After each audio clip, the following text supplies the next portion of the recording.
Comms, everybody got their, everybody mic'd up? Yep, okay.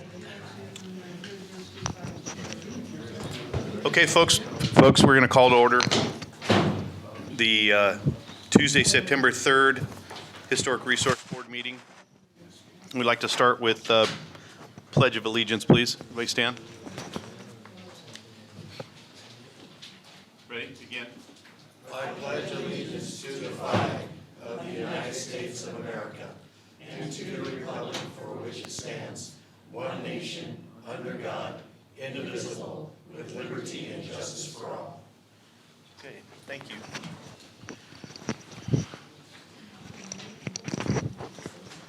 All right, kind of went out of order there a little bit. Let's we have the roll call, please.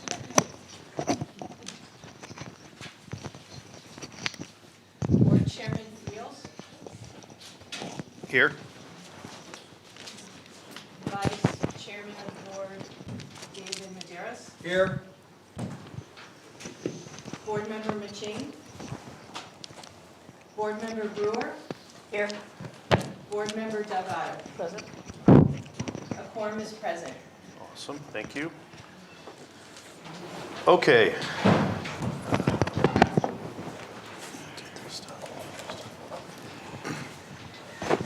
Next is, well, it looks like we've got a handful of new people, or people who I haven't seen here before. Quick explanation how we do. This is the Historic Resource Board meeting. It'll probably last 15, 20 minutes, and then we go into the Planning Commission meeting immediately after this.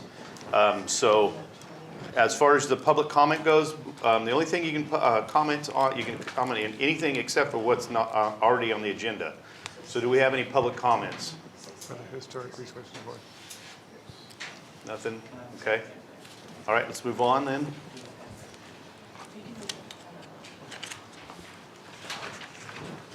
Okay. Informal project reviews? No, sir. I have no informal project review request tonight. Nothing. Great. Consent agenda. Does anybody on the board want to pull any items on the consent? Nope, not Nope. me. Nope. Anybody from the public want to pull an item? Yeah, I didn't fill out, do you want me to fill out something? No, this is for the consent agenda. Yes. You want me to fill out something for, Nope, pull an come on. item for the consent? Nope, come on up. All right. I'd like to pull the minutes for the March meeting. Okay.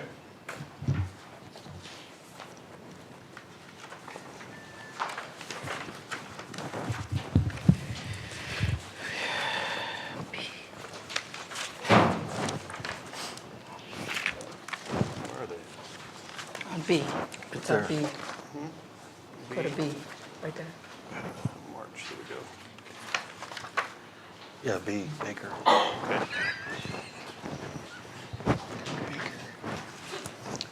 You want to move to approve the rest of it? Don't get me started. Yeah, let's, okay, we're going to pull the March 12th meeting. Do we have a motion to approve A and C? I'll make that motion. Second? I'll second it. All in favor? Aye. Opposed? And there's no no's. Okay. Okay. So here's a good question now. We just pulled this.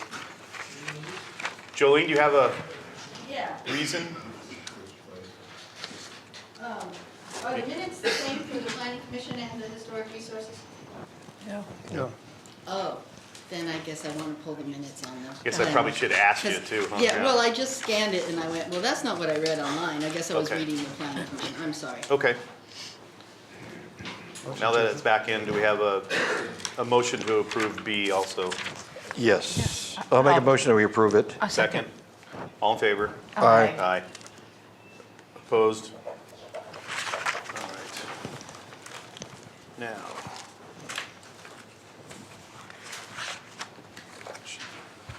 Next is 5, which is an action item. You're not good, we're good with the other minutes, April 2nd? Yeah, we approved We- both of we those. did- okay. A and C, yeah, Yeah. items A and C. I know, but that was one meeting. This is another meeting. We approved. You got March 12th and April 2nd. Yes. Yes, So we're good? yeah. We're good. Okay. Okay.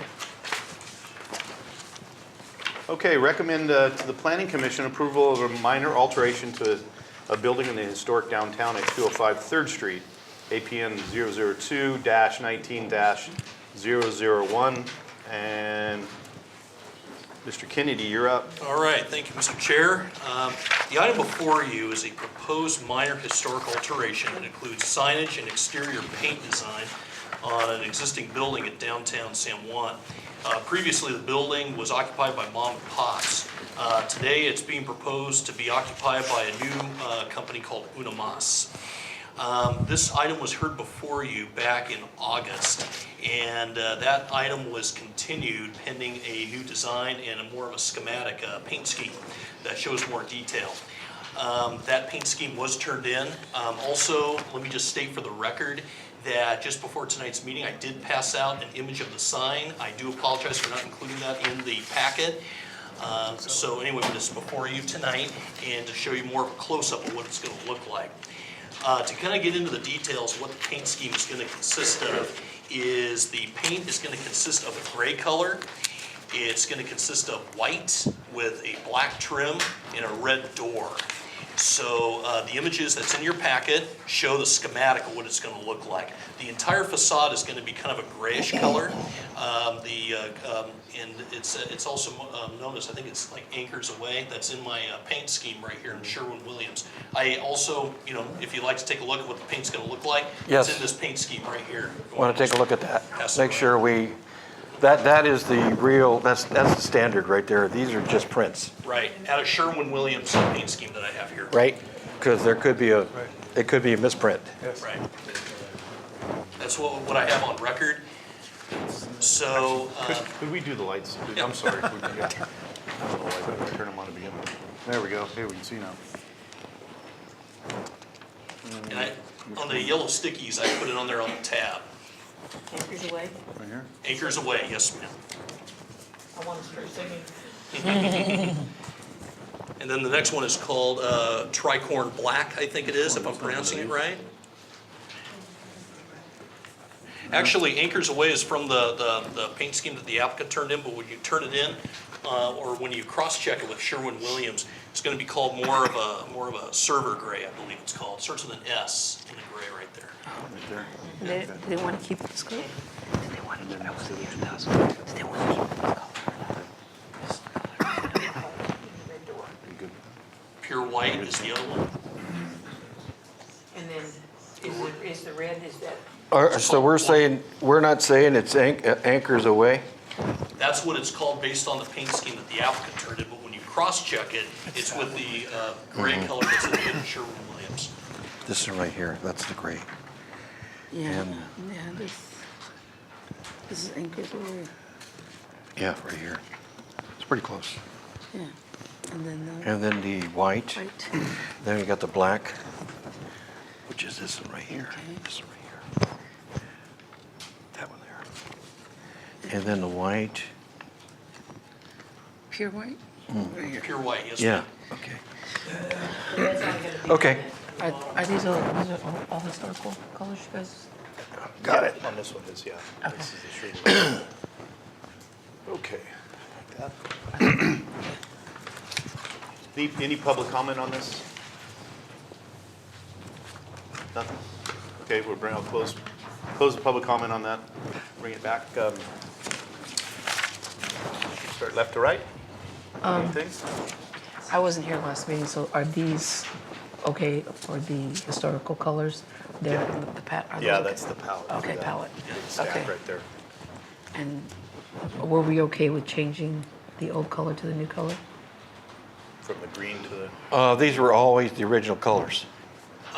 In Uno, the mom and pops, the original, the Yes, green. when we looked at it last time, basically it was the same color. From what I can tell, I can't find anything that dates back previously to that. So, No, I understand, I'm talking about the colors that are being chosen today. yes, These are the ones that we spoke about last month. that's correct. sir. Okay, Yes, correct. so there's no changes there. Okay. Adding the red door, the commission recommended red door. HRV. Right. you written on the red door? Did you?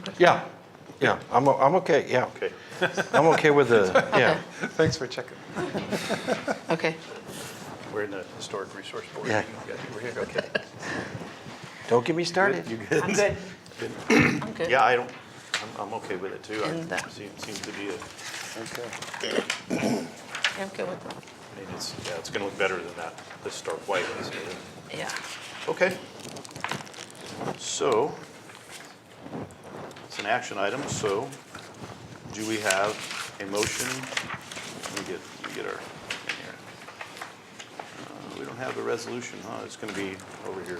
Where is it? No, we have a resolution. It's gonna be in the, Where's the resolution? it's over here in the planning commission side.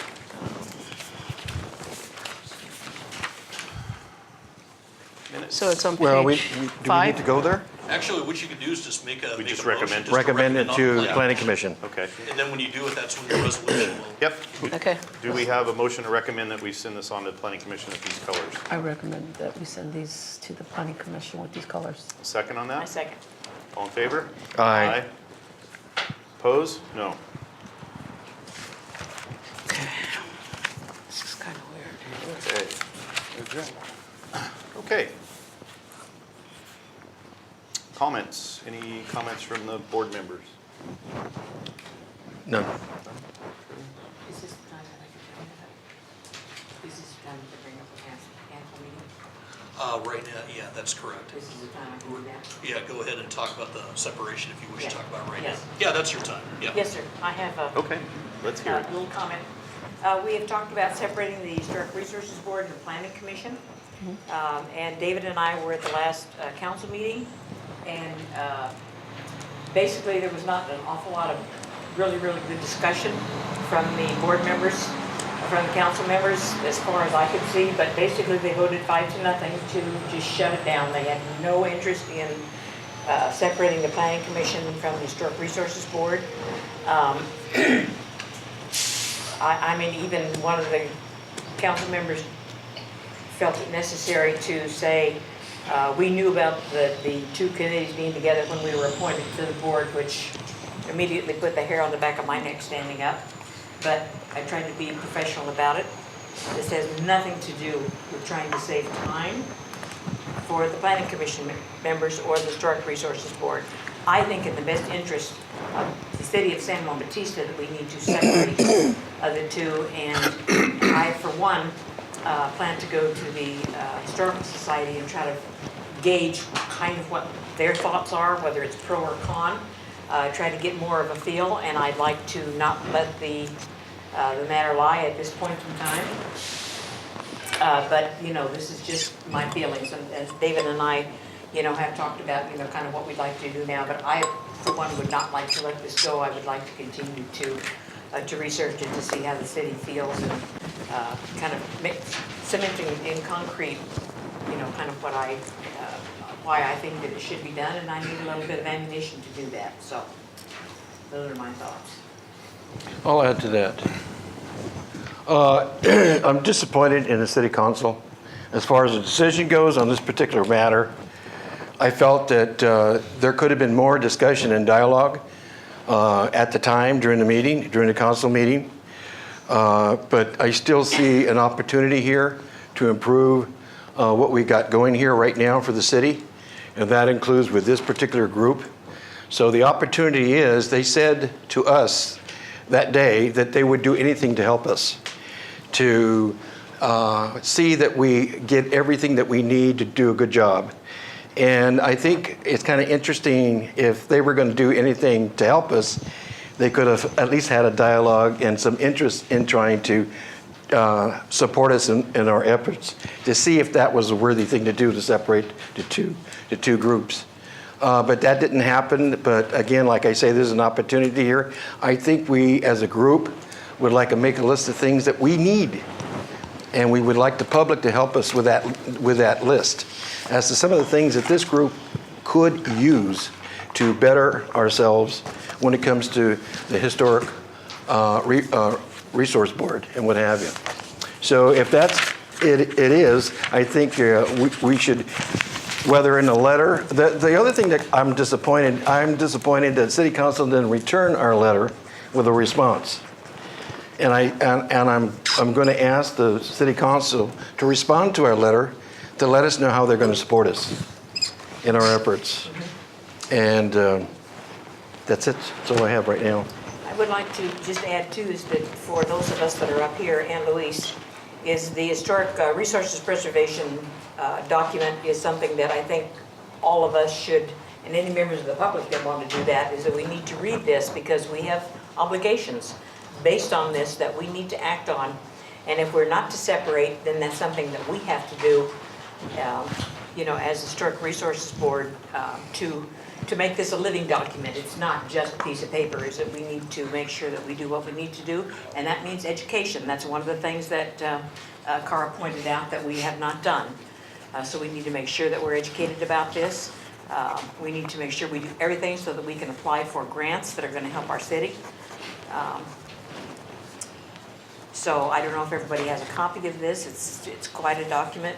David and I read it, and we were marking it up and going to make changes, and we thought they spent 2 years doing this document. I think it's a really good document, and I think we need to make sure that we don't let this lie. If we have obligations, we need to make sure we do them. Thanks, Scott. Public. Let's have a public comment this It- time. I think, where do you get a copy of that, Shirley? We can get, Of the, Mr. Kennedy can get you I one. think, yeah, I think he sent it to me, and I printed it off on We'll my get, we'll printer. get it from the city planner. Yeah. I got one more thing I should have mentioned too. Thanking all the people who came forward from the public and gave us information and input on this. I really appreciate that. And I'm going to do everything I can in my power to move that forward for the city. So thank you for your help on that. Absolutely. Okay, I want to thank both of you for standing up there, and unfortunately, I couldn't make it out to work, and I apologize if somebody got snarky with you, and that's very disappointing. And I'm disappointed also with the city council not really putting much thought into this. To me, it seems a little lazy. It's a very important subject that we need to, that I don't think people are quite getting a grasp of how much work we have to do. So folks, on top of some other things, I mean, we get to read all this kind of stuff too, right? This is the Planning Commission hat we wear. And then the other hat we wear, we're reading this document too. So none of us wanted to miss anything. And unfortunately, I hope not, but something may get missed. But thank you again for going. I appreciate it. City planner, anything? Actually, yeah, I'd like to make an announcement, and anyway, just want to make sure I'm saying the right thing. This is just actually kind of an advertisement, more of just an announcement.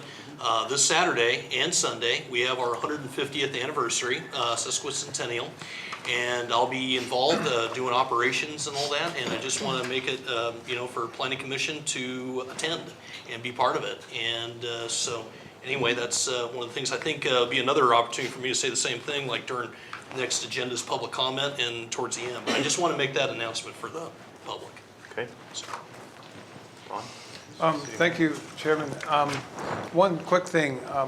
I did reach out to the state park to find out what was happening with the orchard and the renovation there, and was quite pleased to find that they have restaffed and re-energized.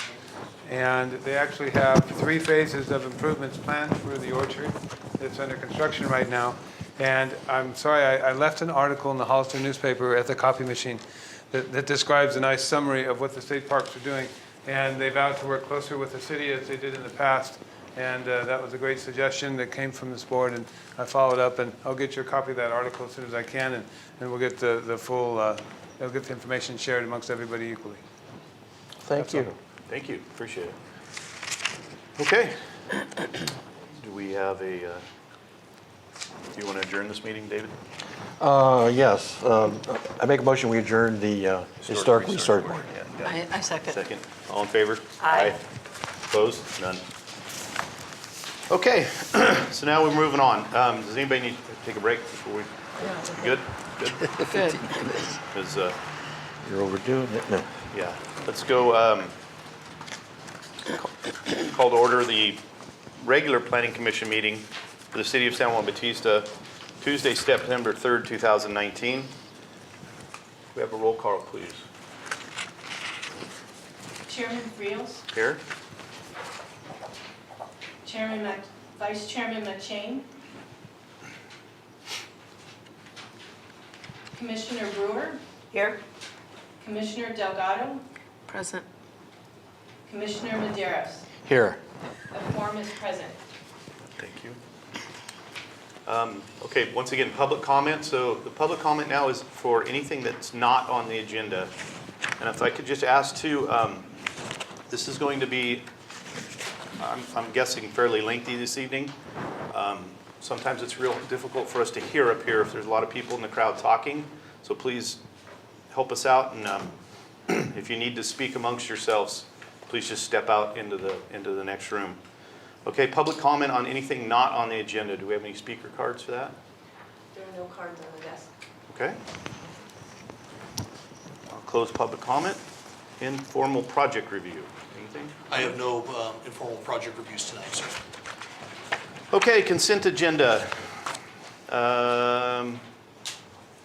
Plan commissioners, anybody want to pull a item on the consent? No. None? So I received a speaker's card for 4D. 4D, okay. Please come up. Jolene Cosio, 4D. Good evening, Planning Commissioners. On the minutes for March 12th, it mentions that I spoke and that I handed out some information, since you weren't here. Thank you. And it doesn't say anything about what I said. At least one of the items I brought up, I feel, is very important to have in the public record. It was regarding the Lesueur property. And I said, existing home uses a privately owned sewer lateral. City should make it very clear to the new property owners so that they understand they will be fully responsible for any issues in this line prior to it joining the city-owned line at Polk and 7th. If you recall, your associate planner said that that was a city line. Well, it's never been a city line. Those of you who have been here a long time know that 156 did not exist when that line was put in. The road coming down from the what used to be the Nyland property was a gravel road. The line that was put in was hooked up under the gravel road, under the non-existent highway, where there's a highway now, and then hooked up at 7th and Polk. So that is a private lateral. And it's very important that that's clear to the owners of the private lateral. Normally, you would not allow anyone to hook up to someone's own private lateral, but you did. And rather than have them run it down to Washington Street like was suggested. If they're allowed to hook up to it, I said, was a camera sent down this line to their examination of it? And you said it was. But I have my doubts that it's really good.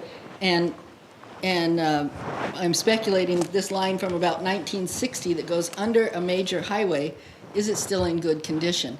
And if anything happens under that highway, you need to make sure that the two residents who are now hooked up to it, pay for that and not the city. And so of all the other points I made, to me, that was the most important one to have in the minutes. Thank you. Okay, thank you. All right. I doubt if a copy of her, what she wrote was kept. If she handed anything out, it should have gone into the Into file the- folder. Yeah, If you want, I can go and pull that folder. well, yeah, I mean, it would be nice to see if it was, introduced in public record. So do we recess when I do that, or you just wait? You know what we can do is we'll just wait. I'm sure it won't take very long. It was only a couple of months ago. You know where it is? Okay.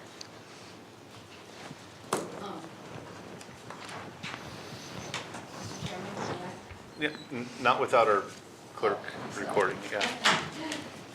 We're kind of on a timeout right now. Isn't it on recording?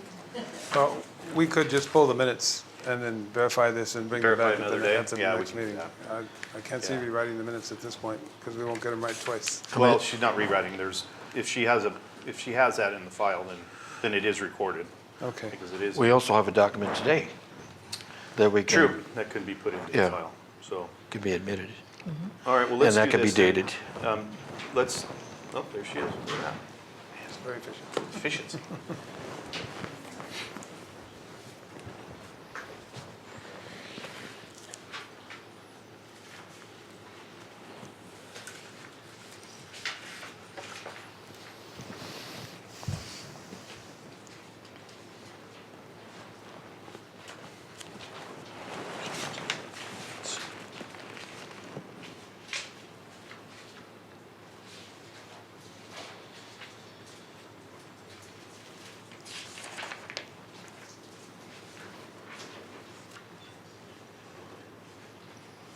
Oh, it indicates in the minutes that she read from the, she submitted.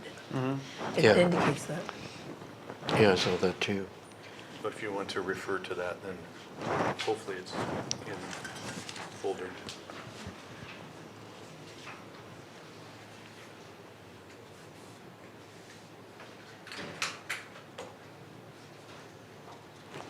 So she handed me a copy now. These do have different dates. This one says March. The one that's in the file is dated that it was sent on Tuesday, March 12th, 2019 at 2:50 p.m. And the subject is Lost Wayne property. And it is from Jolene Cosio.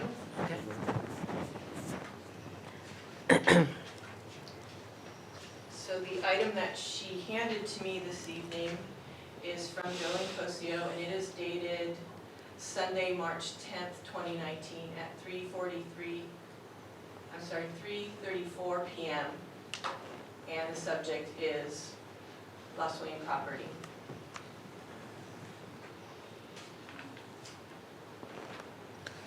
Two So, different, that was after the meeting. That was after This the meeting. other one, yeah.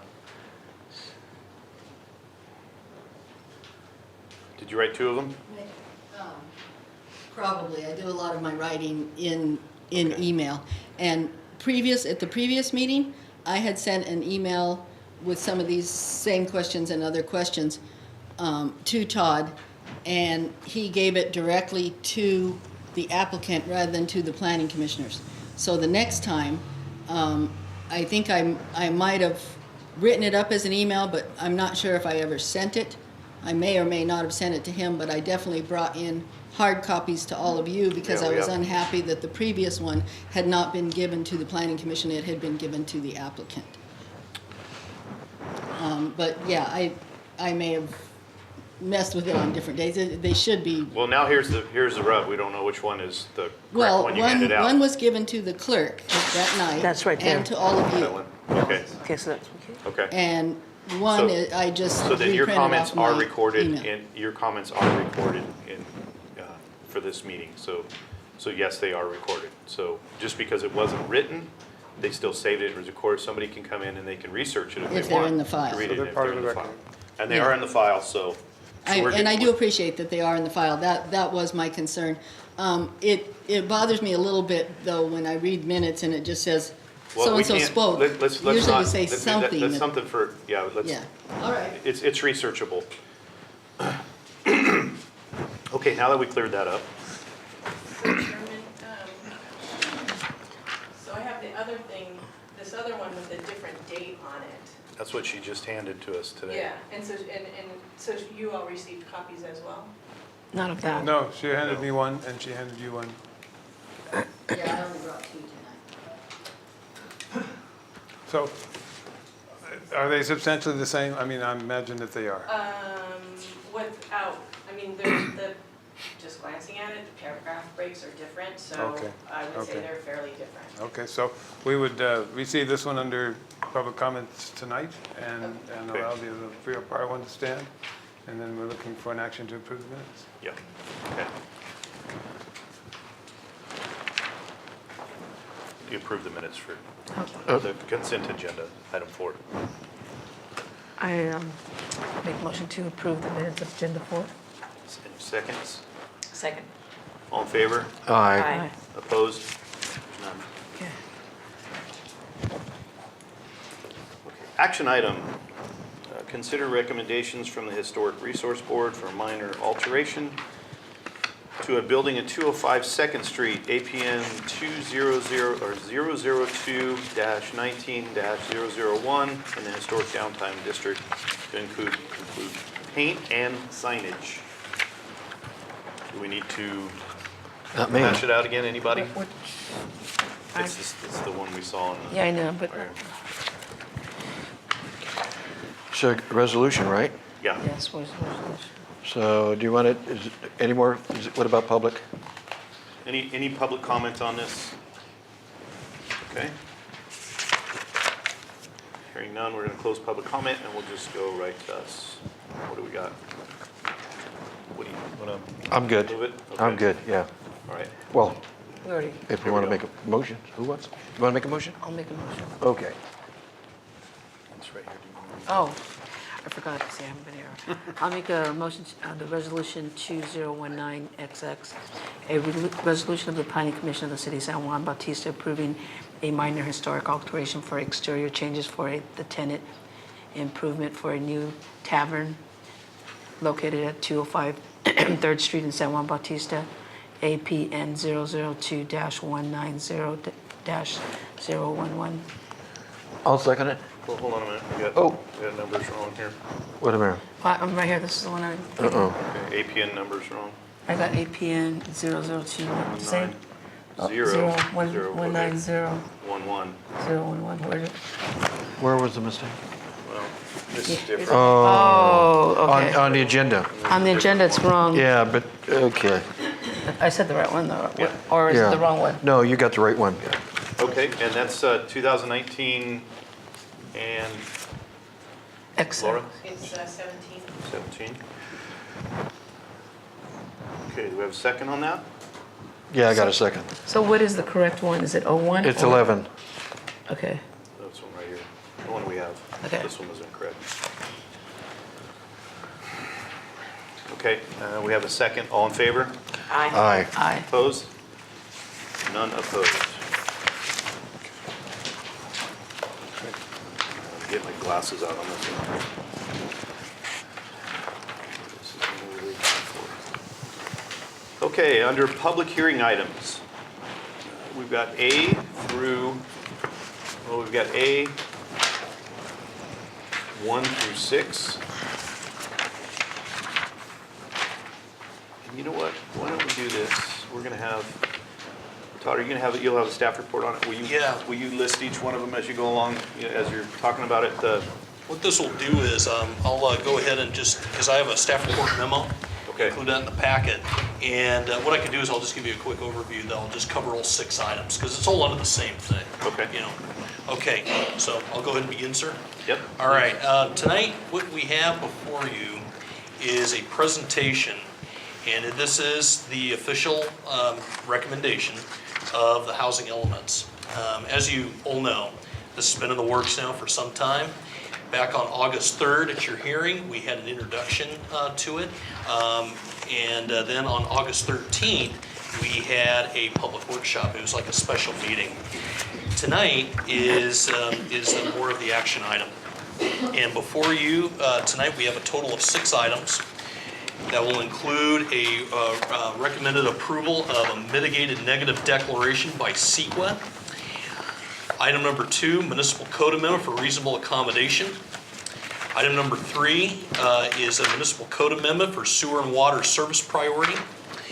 Item number 4, zoning ordinance text amendment for accessory dwelling units or ADUs, transitional and supportive housing, emergency shelters, and special development standards for rezoned site. Item number 5, general plan amendment and zone change for an adequate site being selected, which would be whether it be the recommended site that you'll be hearing in the presentation or another site that the Planning Commission deems necessary. Item number 6, recommended approval for the San Juan Bautista 2015 to 2019 housing element. So basically, all 6 of these items is a package deal, in other words, that covers all this for this housing element to move forward. And providing if the Planning Commission moves forward, I'm sorry, Commissioner Delgado? I don't think I have that. Amendment 1. It's under number 6, under Planning Commission. Yeah.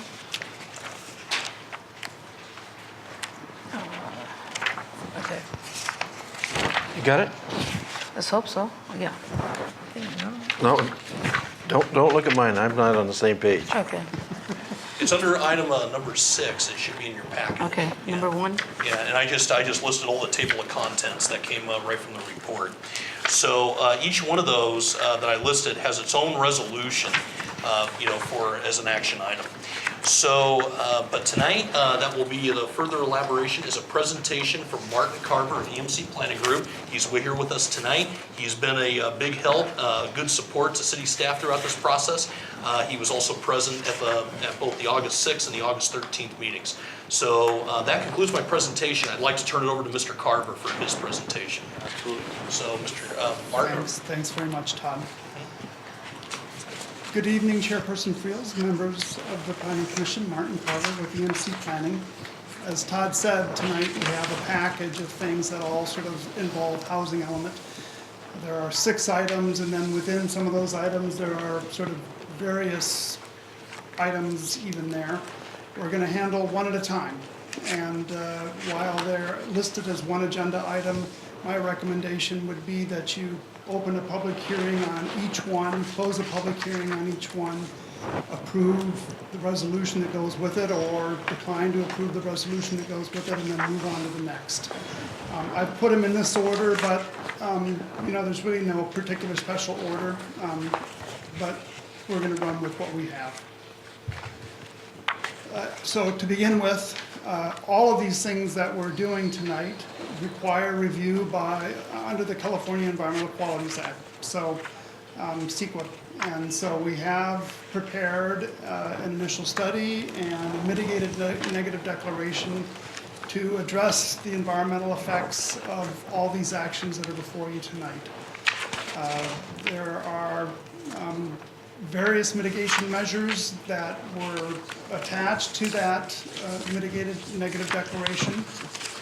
All but one come from your general plan EIR, and we simply carried them forward so that you are on notice that you have a general plan EIR that says when you're going to do X, Y, and Z, here are things that you will do to mitigate those things, and you're doing X, Y, and Z now, so lo and behold, you've got these things to do, we're just carrying it forward. The one new thing is that we have included an air quality mitigation measure that has to do with construction, dust, and the like, which is actually a very typical mitigation measure, but for some reason wasn't really a part of your general plan EIR, so we've included that. So with that, that would conclude my presentation on this item. We'll move to the next. If this works for you, we would open a public hearing on this. I'm not actually sure that you need a public hearing on CEQA review, but you do need a motion and the like. So We'll have public comment on it. I'm sure there is going to be some. So, Chairman, I have many speaker cards, and some people have indicated which number, and some people have not. They've just done 6A. So I am unsure when all these people, which one of the numbered items they wish to speak. Also, they have more than one. Well, I have one person who does, but they just put 6A. Some put 6A and then the number. 6A is going to be the CEQA. Right. Oh, A, 1 through, yeah, okay. And the last item is the housing element itself. So if someone wants to comment on the document itself, then that would be Yeah, let's do that. the last one. Out of the stack of speaker cards, does anybody want to speak on the CEQA neg deck? I do, that's 6A1, correct? Yes. Jolene Cosio? Hello again, Jolene Cosio, 181 Lane Street. I forget to say that sometimes.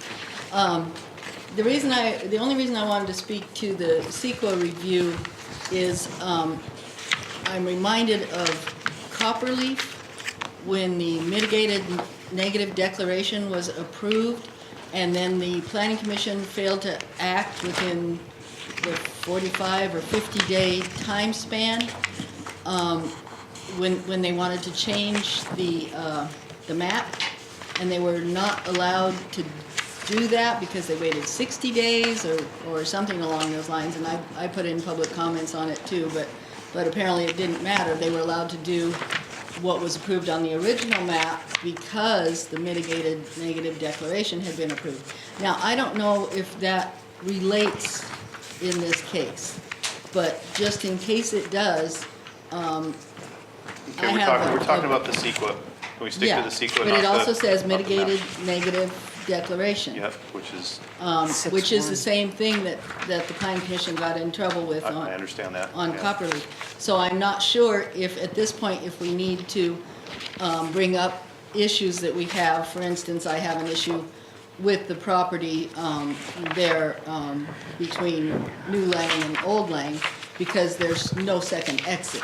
Let's talk about that when we get to it. Okay. Let's just stick to CEQA But- right now, the CEQA review. Well, 'Cause we just had, my concern is if you approve this, are you gonna have a certain amount of time span to improve the other, like happened with Copperleaf?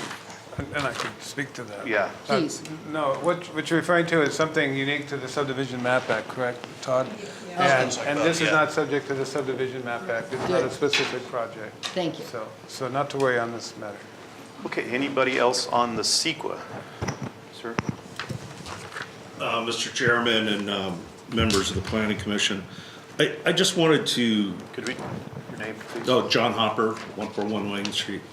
I just wanted to make sure that we're not throwing caution to the wind here. We've had two significant housing projects in San Juan Bautista where a negative deck was prepared. I know per se this isn't a proposal of a housing project, but I think it has great impact because the usage of the land would change. I would think that for some of these properties, a full updated EIR would be required. I would use, I think it's, the number is number C is a great example of that because of these two housing projects. Well, the one out here and the one over here. A lot of the wildlife in the area have really been stretched or, threatened.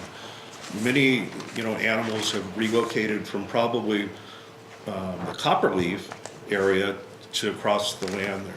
And I think that should be looked at. And then also I noticed in the report, there was mention of the tiger salamander, I'm sorry. There's actually another one there that's much rarer than that. I don't know if it's still there because, we've had so much environmental change, but my kids found one there 30-something years ago, and we took it up to UCSD, and they said it was very rare. Of course, we put it back. And then the other thing that's not mentioned is that is a known grazing area, if you will, for the kip fox. I've seen them there. My neighbors have seen them there. Paul Benoit, who's a noted expert on kip fox, has seen a mating pair there. I think he said he last saw them about a year and a half ago. So I think that these properties would be deserving of a full updated environmental impact report because things have changed in this community since that land was initially looked at and included in the general plan. Thank you. Mr. Reynolds, quick question. Sure. If a subdivision does go in there, will they have to also follow the CEQA guidelines? Absolutely. It would be subject to an independent review and a thorough dive into the impacts, just as you suggest, Mr. Hopper. This is a high level, simply what if we change the land use? So we're not doing traffic studies, we're not doing air impact studies, we're not doing many of the things that a full-blown project review would cover. Okay. That would come at the time that we have specifics, so then we have details that we can understand how the mitigation is justified. Okay, good, thank you. Any more on the CEQA? Okay. Sir, move right along. is it the commission's pleasure to move on the resolution on this item, or do you want me to move on to the next item? Well, if the next items are gonna go as fast as that, I think we can probably pick them all apart, but plow we're gonna through it? have ordinance and, we're gonna have No, ordinance just and resolutions. I've resol- included well, ordinances only mostly for resolutions. information only. Well, I'm looking at an ordinance, right? Yes, I've included it in the package for information. The planning commission's action is to pass a For resolution. city council. Yeah, okay. Let's see what the next one brings us. We can go from there. Okay, shall Let's we keep move on going. then? Yeah, we maybe will just go through this whole thing. Then moving on to the second item on our list, this has to do with reasonable accommodations. Now, Fair Housing Act and your own housing element call for a local procedure to provide reasonable accommodation for people with disabilities in the application of building and planning regulations. It'll clear up. So we've made use of Chapter 2-5 in Unicode, which currently just sits reserved and unused. And we've put in a pretty standard set of provisions that address reasonable accommodations that are basically approved by each CD, been used many times. So really, that's all I have for you. This is fairly standard business. It's implementing existing state law. Not really a lot of choice about it if you want a certified housing element in any event. So I would recommend, the recommendation is that you would move approval on this item. Any questions? Nope.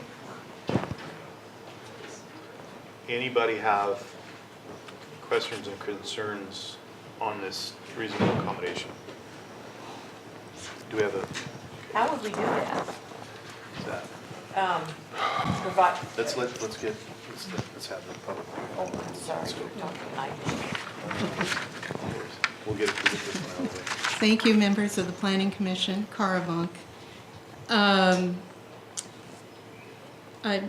Under reasonable accommodation, it indicates that there's Planning Commission review, and the review includes encroachment into the front yard setback area, building size increase regarding height, lot coverage, and floor area ratio maximums or reduced parking.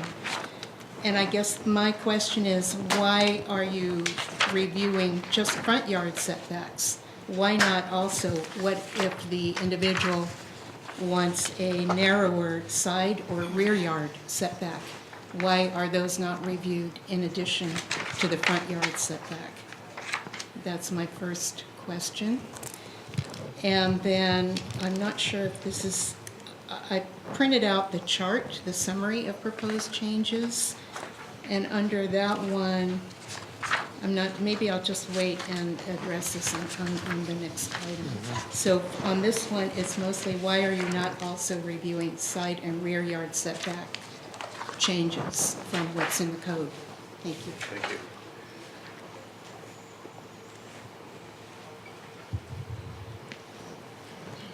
Anybody else on the reasonable accommodations? Oh, and by the way, that's A2. Okay. Yep.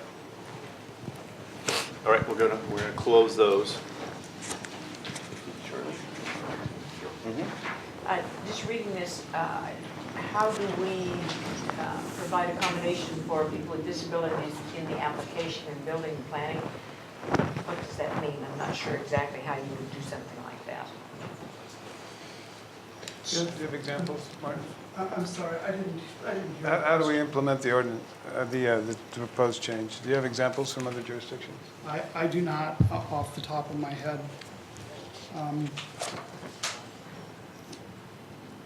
An applicant would come in the front door, ask, be aware of these sections and ask for reasonable accommodation. And your chief planner would review that and then bring it, either make a decision along with the city manager at an administrative level, or if it felt controversial in any way, bring it to the planning commission for review. That's basically the procedure. And part of the process is to allow someone to protest and say, hey, I didn't have fair access. So you need to fix the way you deliver these services regarding community development. And that would be, now we have a process in place by which we could process such a complaint. But it's rare, and it's a technical thing that we're cleaning up in the law, and that's the reason for it being here. Okay.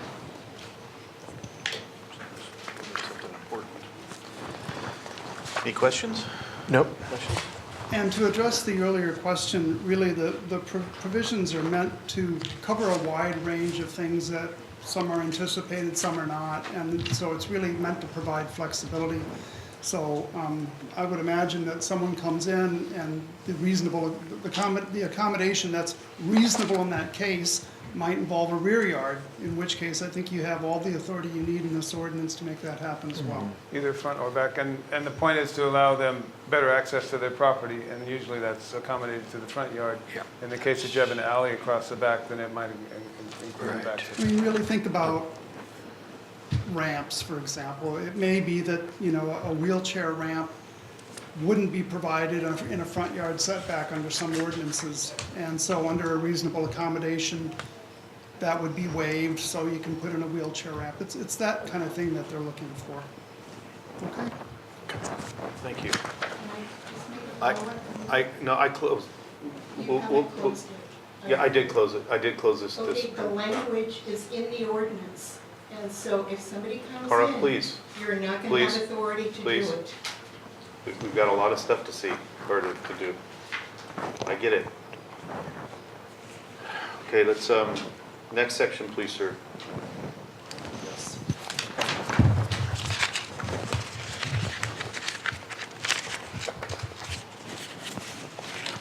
The next item is sewer and water service priority. Government code requires water and sewer service providers to grant priority to affordable housing projects in the event there's a shortage of capacity. So, for example, your wastewater treatment plant runs short of capacity for providing services to new development, and you have two projects that come in, one that contains affordable housing and one that doesn't. The city would be obliged to give priority to that housing that contains affordable housing in distributing that last remaining bit of capacity. Kind of an extreme example, I have to say, but in any event, that's the idea behind the law. And so we've amended sections 5, 9, 310 of the Muni Code and 64105, the former being application of sewer permits and the other having to do with extension of water mains. And again, there's a resolution for your approval. Okay. So the state created this law in response to the drought. You can imagine on the Monterey Peninsula where they would have competing housing projects coming forward. The city will be embarking on a water master plan and a sewer master plan to help determine what our capacity is. But at this time, with new well coming on board, we believe that we have ample capacity, and it's not a restriction for us. It's just a meeting the state law again. It's another technical issue. Okay, thank you. Any comments on this specific item? Please come up.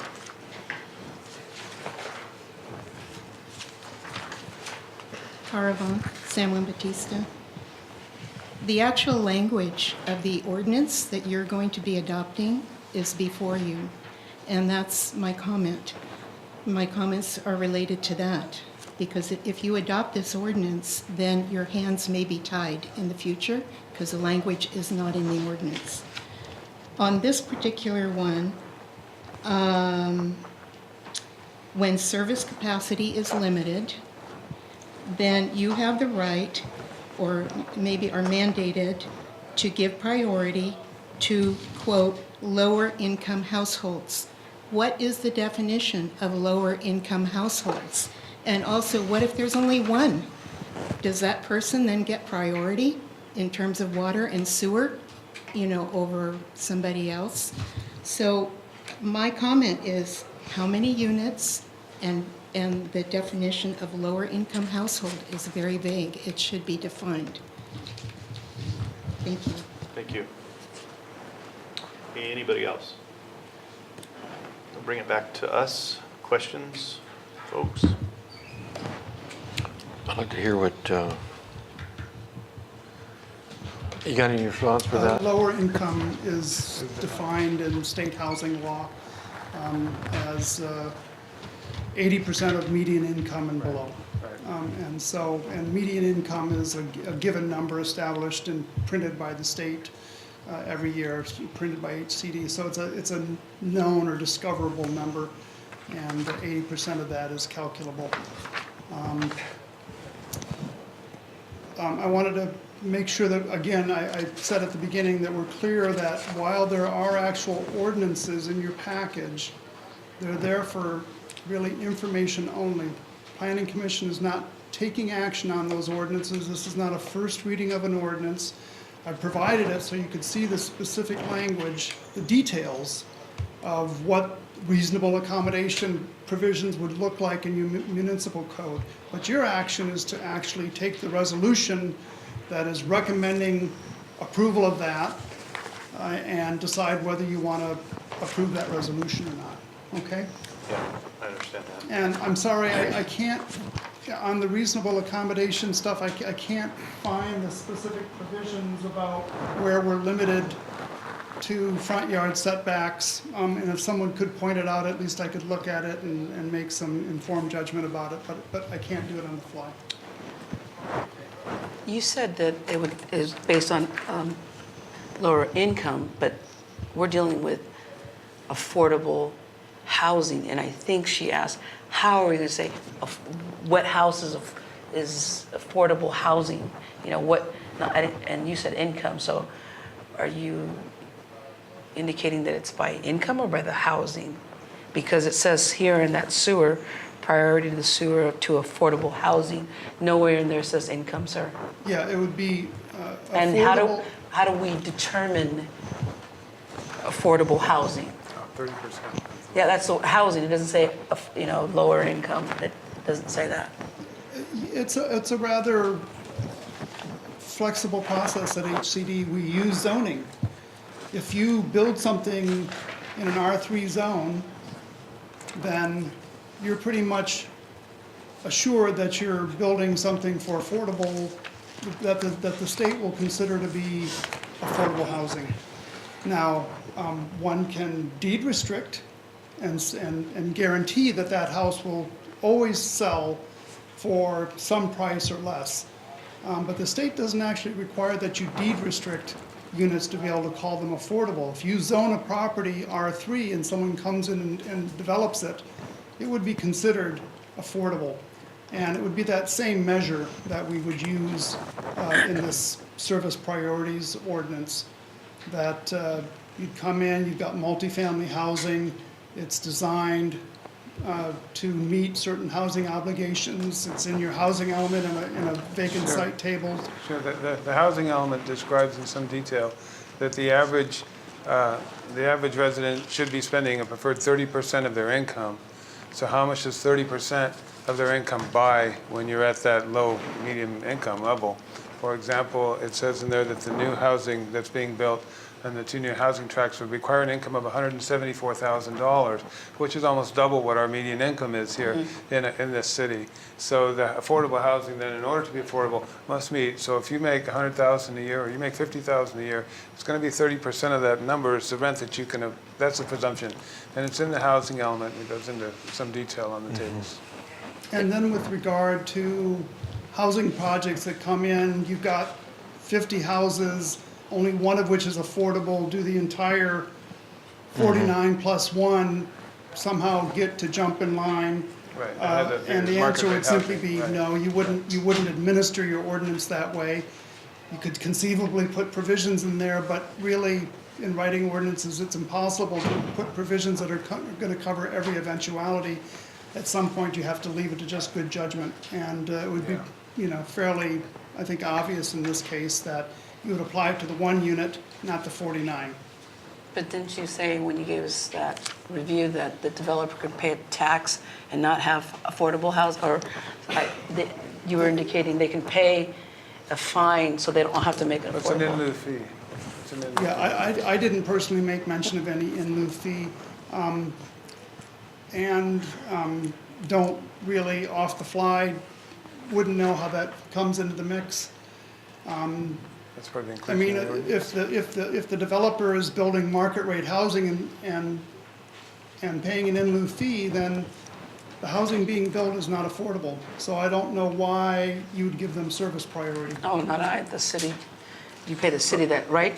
So that's part of our inclusionary housing ordinance, and that goes into the housing trust fund, and that money gets set aside for the purpose of acquiring property and building affordable housing. That property wouldn't be ready or entitled at the same time that the developer is ready to build those housing. So there'd be no way to prioritize an undefined project where there's a pot of money versus a set of floor plans and housing. But if you were to take that money that's in your affordable housing fund and plan a housing project with it, and there was limited priorities, you would be able to provide service priority to that house or those houses. So this provision's all about providing water and sewer to affordable housing first, in the event we have a shortage. So keep that in mind.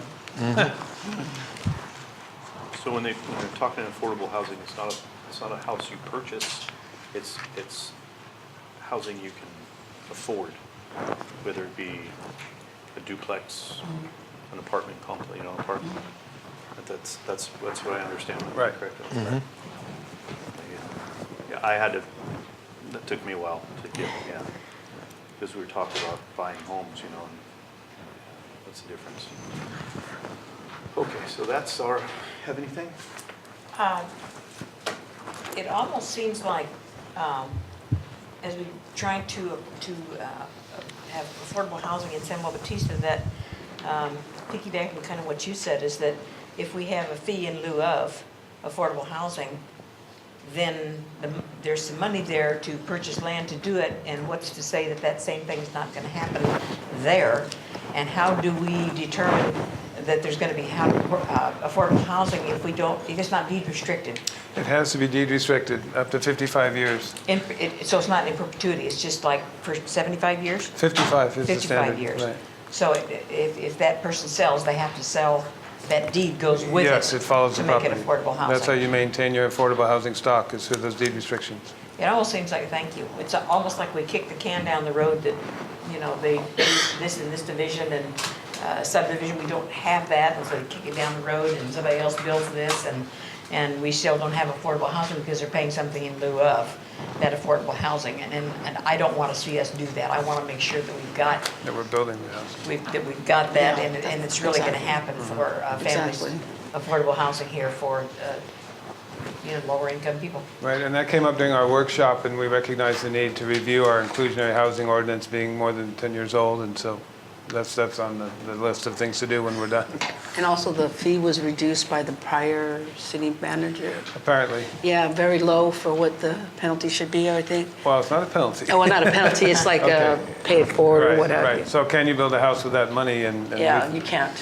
And at our workshop, we felt it needed to be readdressed. Right.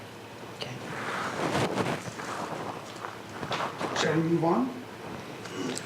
Let me just catch this one more time. This is a state mandated, Yeah. this is mandated by the state. Yeah. I think a lot of confusion, maybe through town, is that this isn't something that our city hall staff has just been doing willy-nilly. This is, No. the state of California has been leaning on us pretty heavy about this housing element, to the point where I even heard that maybe possibly keeping our tax, our fuel tax money, and things like that. So it's not like we're, trust me, none of us want to jump through all these hoops, but we're being forced to. So hopefully everybody understands that. Right. We are 5 years behind schedule, and during that 5 years, the state has adopted certain laws, and so a number of these 6 measures are just trying to get caught up. The next one, the ADUs, is another thing that we should have done. We adjusted the fees, but we haven't adjusted the definitions, and so that would be the next one that we're on, is getting caught up again on that state law. So the can has been kicked down the road and we can't kick it anymore. We can't kick it any further, right? Yeah. Okay, sir, tackle the next one, please. So diving into zoning ordinance text amendments. So there are various sections of Title 11 that we are recommending for change.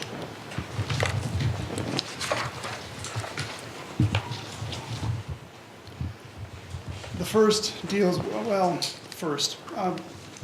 the topics that are addressed include accessory dwelling units, transitional and supportive housing, zoning for homeless shelters, and special development standards for affordable housing sites. Now, when I say affordable housing sites on this last bullet, we're talking about just any site that would be rezoned either tonight or soon to make sure that the city has sufficient vacant and available sites. Not every site that's been identified in the housing element, but because the city is late in adopting its housing element, and because it doesn't have sufficient vacant sites, there are now new provisions in state law that says that you have to be able to have certain provisions apply to these new sites.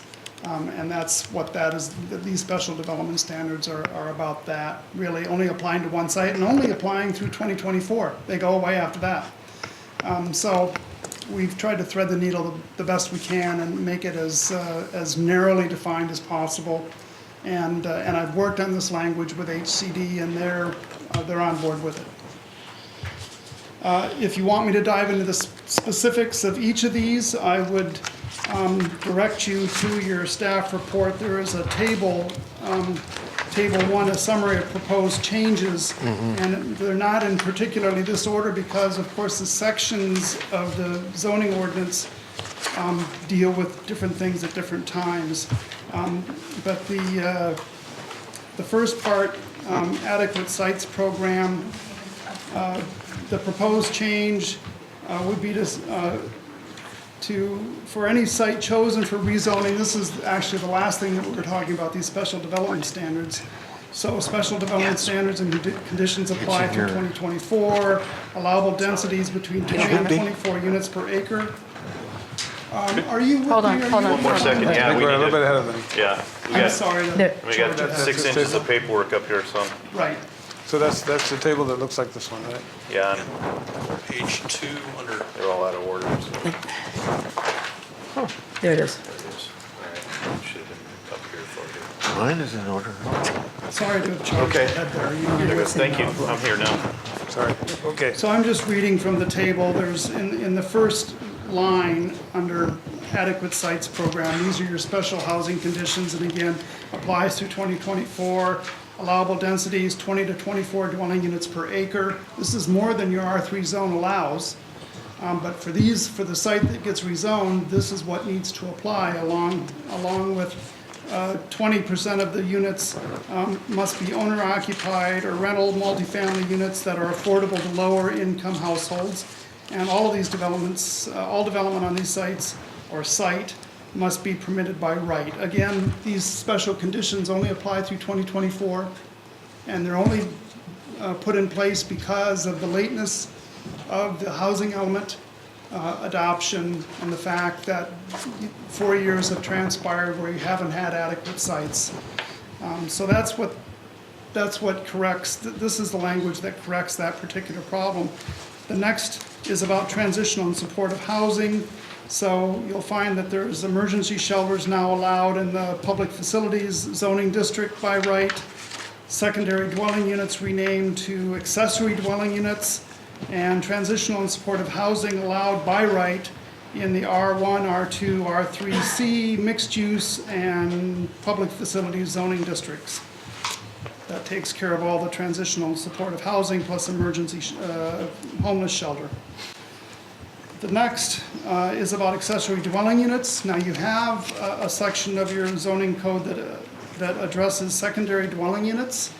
1104-050, I've basically taken that out and replaced it with the new language that just updates it to reflect changes in state law that address parking requirements, maximum unit size, utility metering, and differences that may apply to attached or detached units. Again, these are updates in state law, and we're just coming current with the accessory dwelling unit ordinance. So Martin, if I could interject, other jurisdictions have tried to limit or virtually prohibit a homeless shelter or transitional housing for homeless people in their jurisdiction by ruling it out of the zoning code. And the state's reaction is you need at least some property in your city. Every city needs at least one parcel that can be developed by right. So what does that mean? A site plan review is when you want to put a commercial use in a commercially zoned property, and that's by right.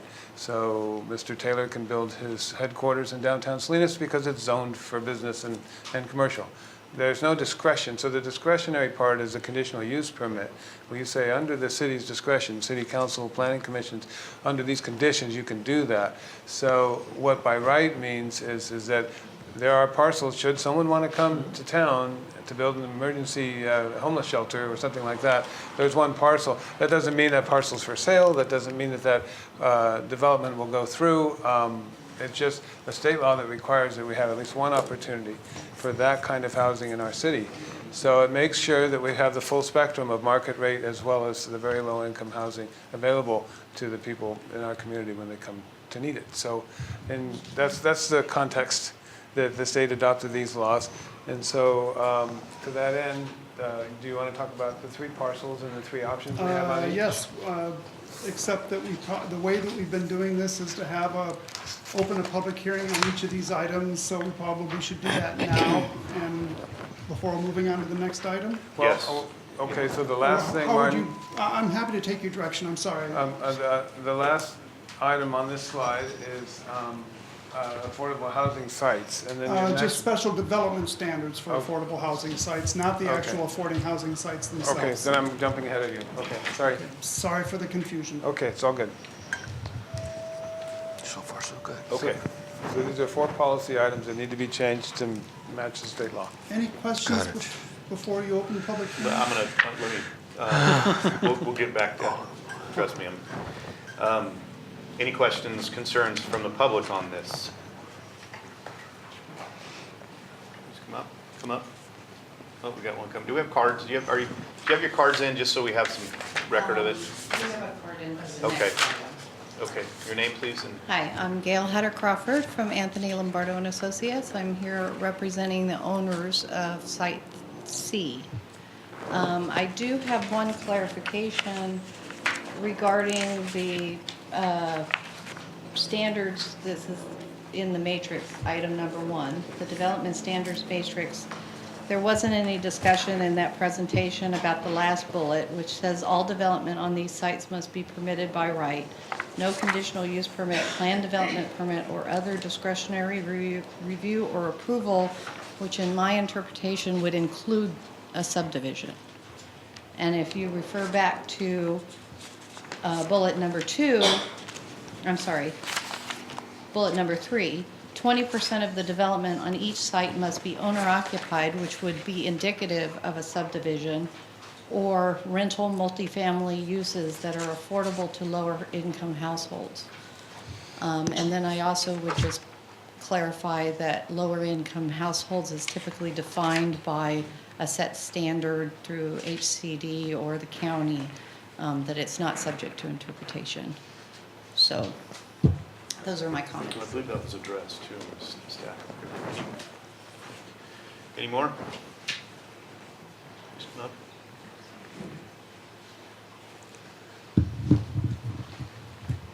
Sorry to take up too much of your time, but I'm looking at the resolutions, and here's one. And the resolution says that you recommend approval of proposed changes to Title 11 zoning to the San Juan Bautista City Council at a special meeting held today. So I think it sounds like you are recommending approval of very specific zoning ordinances.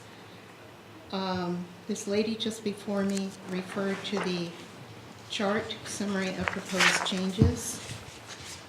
And that's the affordable housing one, the first one. And I would like to comment on that last bullet, again, where it says all development of these sites must be permitted by right. And if you look at the proposed ordinance, it's done administratively by the city manager. And it says, what concerns me, it says that no conditional use permit, plan development permit, or other discretionary review or approval can be required. We are a historic city. You know, we need to have design review of these projects. And the Mission Garden Apartments, Site A is right next to it. That was designed by a committee after the developer first proposed a bunch of shoe boxes in a sea of asphalt. A city committee redesigned that whole thing with the assistance of a historic architectural person, and that's what you see there today. I think it's quite nice, and we built in a place in the middle for kids to run around, to barbecue. Some parking things had to be adjusted. So my concern is I'm very concerned about this language. Now, it said, okay, this is in the state law, it's required. I would like to see that state law and read it, because it was never referred. I'd like to know where it's located, because it seems to me that this is at a gateway. If we do parcel A, it's a gateway, and we have to have some kind of design review to make sure that it looks decent, that it's not just the cheapest thing that was ever, built. So I have that same issue with the ADUs, accessory dwelling units.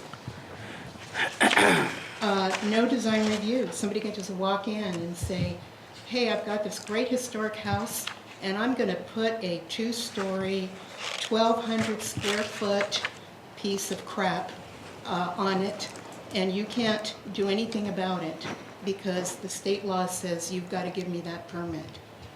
And we had an ordinance. If there's a 1-story house, you can only build a 1-story ADU. The max was 600 square feet. Now it's up to 1,200. There are some other limitations, but that's huge. It's bigger than a lot of houses in town. So I have a lot of concerns about these proposed ordinances that you are going to be recommending through these resolutions. Thank you. Thank you. Anybody else? Okay, let's bring it up to us. We're going to close that last section of public comment. Bring it to us. Start right to left this time. Anything? No. I'd like to hear if Mr. Carver has anything to say in response Okay. to some of the comments. I don't really have too much. Okay. It's unfortunate. I mean, the state recognizes a housing crisis. They've been working on these laws, and they bring them down from Sacramento. So there they are. It's not like we're making this stuff up. The standards that are in here closely parallel the exact language of what's in the state code. And I'm sorry I don't have the citation right off hand, but I can certainly look it up and provide it so that research can be done before City Council. And rest assured that HCD has already reviewed our draft to make sure that our language was accurately reflecting the state law. So it has gone to the state already? Yes. And they've reviewed it? Okay.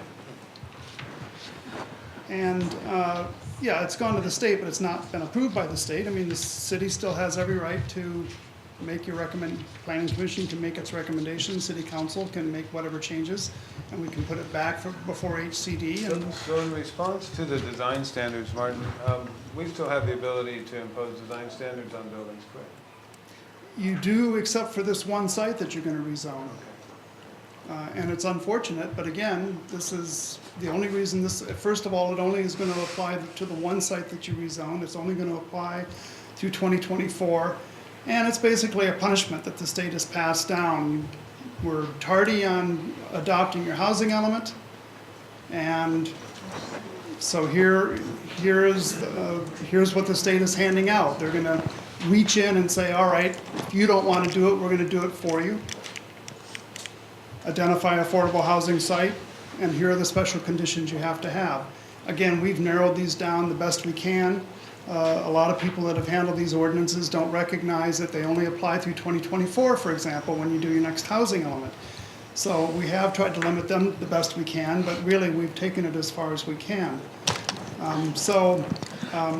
This is what we are told by HCD that really is required to be in compliance with state law. I can't say that I stand here happily promoting them, but it's the wisdom of the state to pass these laws down, and we're here to implement them. David, anything? Yeah. Wanda?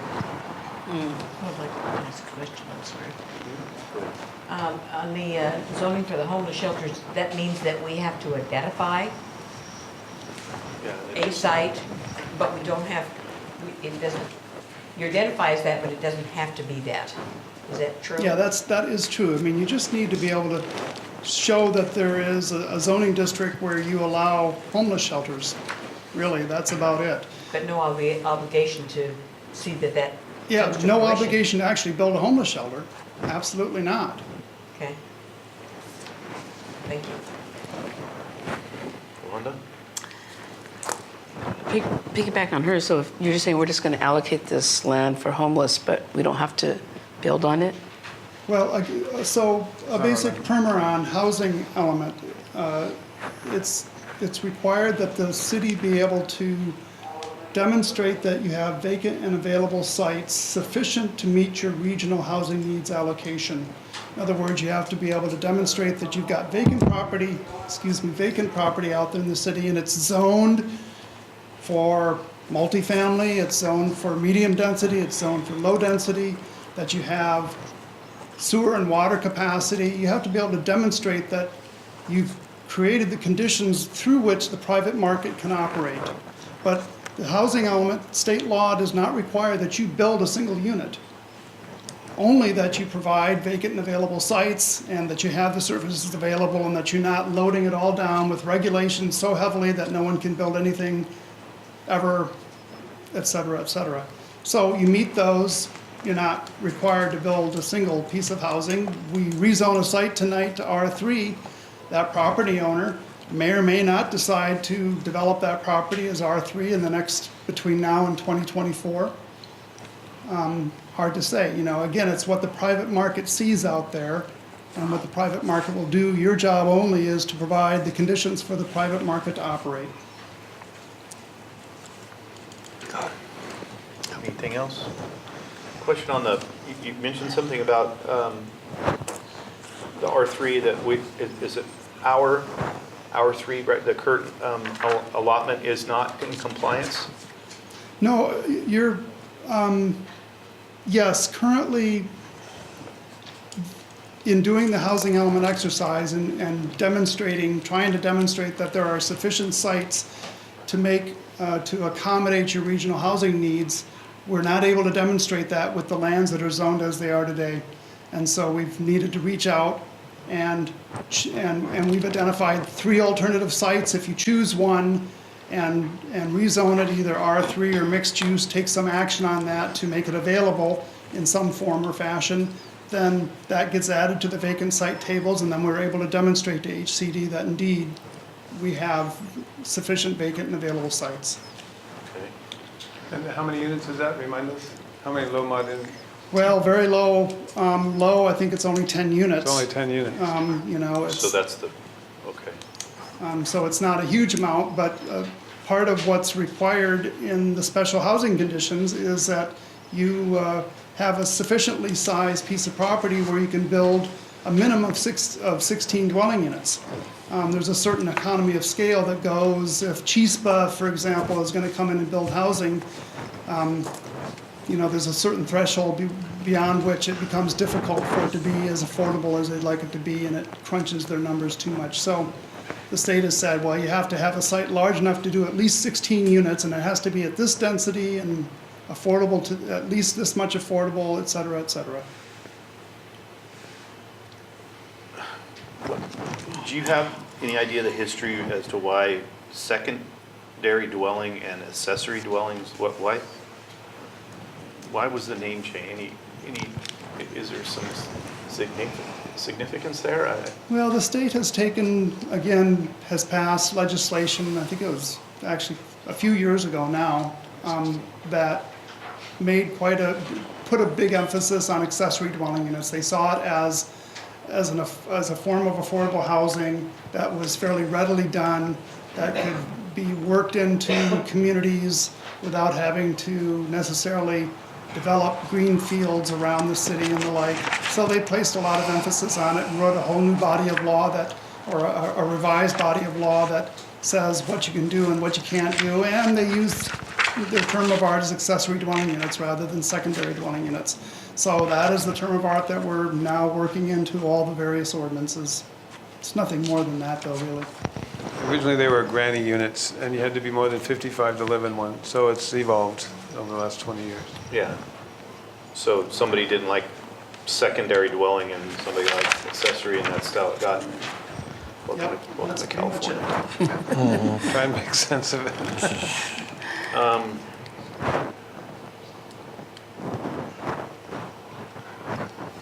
I wrote a note here and I'm trying to remember what, I'm absorbing it all here. I thought I read somewhere in here that there was some application for design review. I saw design review a handful of times, but I don't think it was for this specific section, but I did remember reading that there was design review. The But city does have a design review process and it applies to multifamily housing. It's just that it will not apply to this one site that you rezoned. And I'm happy. So they can put anything there that they wanted to. yeah, Even as being a historical town that I have. Yeah, pretty much so. Yeah, I mean, there's, and we'll have this conversation in the next item, how you rezone the site, you know, could give you some leverage over that. You know, if you do a mixed-use zoning, for example, rather than a straight R3, you know, then you're basically saying, all right, well, you have ground floor commercial, but you have to build at least as many houses on top. Well, you've got design review over the commercial below. And so what the building shape looks like on top of it is going to be pretty much dictated at that point. should flow into the design. Should Yeah. flow into it. So I like this ways- mixed use thing. Yeah, that one I go. Here and there. Anything else? Do the landowners? No, Um, I'm good. I'm sorry. Do the landowners have any say over how their property is rezoned? They certainly have a say. That is, they certainly are welcome to come to the microphone and voice any concern or support they have for it. At the end of the day, it's Planning Commission and City Council that actually has the duty and the right to plan for the city and make decisions that benefit the entire community. So we all always hope that that's in sync with the property owner. It's awkward when it's not, because at the end of the day, you rely on the property owner to actually develop it. I mean, you do downtown commercial on a property, but that person doesn't want to do it. It can sit there vacant in your downtown for decades. So you really do try to get behind people and not work against them. But at the end of the day, city has every right to create general plan maps, draw zoning maps, and do so with the benefit of the entire city in mind, not just one property owner. And that's why you're elected officials, you know, it's not anyone gets to do this. It's like people that are elected. It's not elected, we're No, appointed. you're even luckier than that. You're appointed. Yeah, we're appointed. Thanks. We accept I the was speaking appointment. generally, but you're We absolutely. fell on And us, that kind of gets into the next section, We right? accepted the Right, that gets appointment. bear into- flag, sword.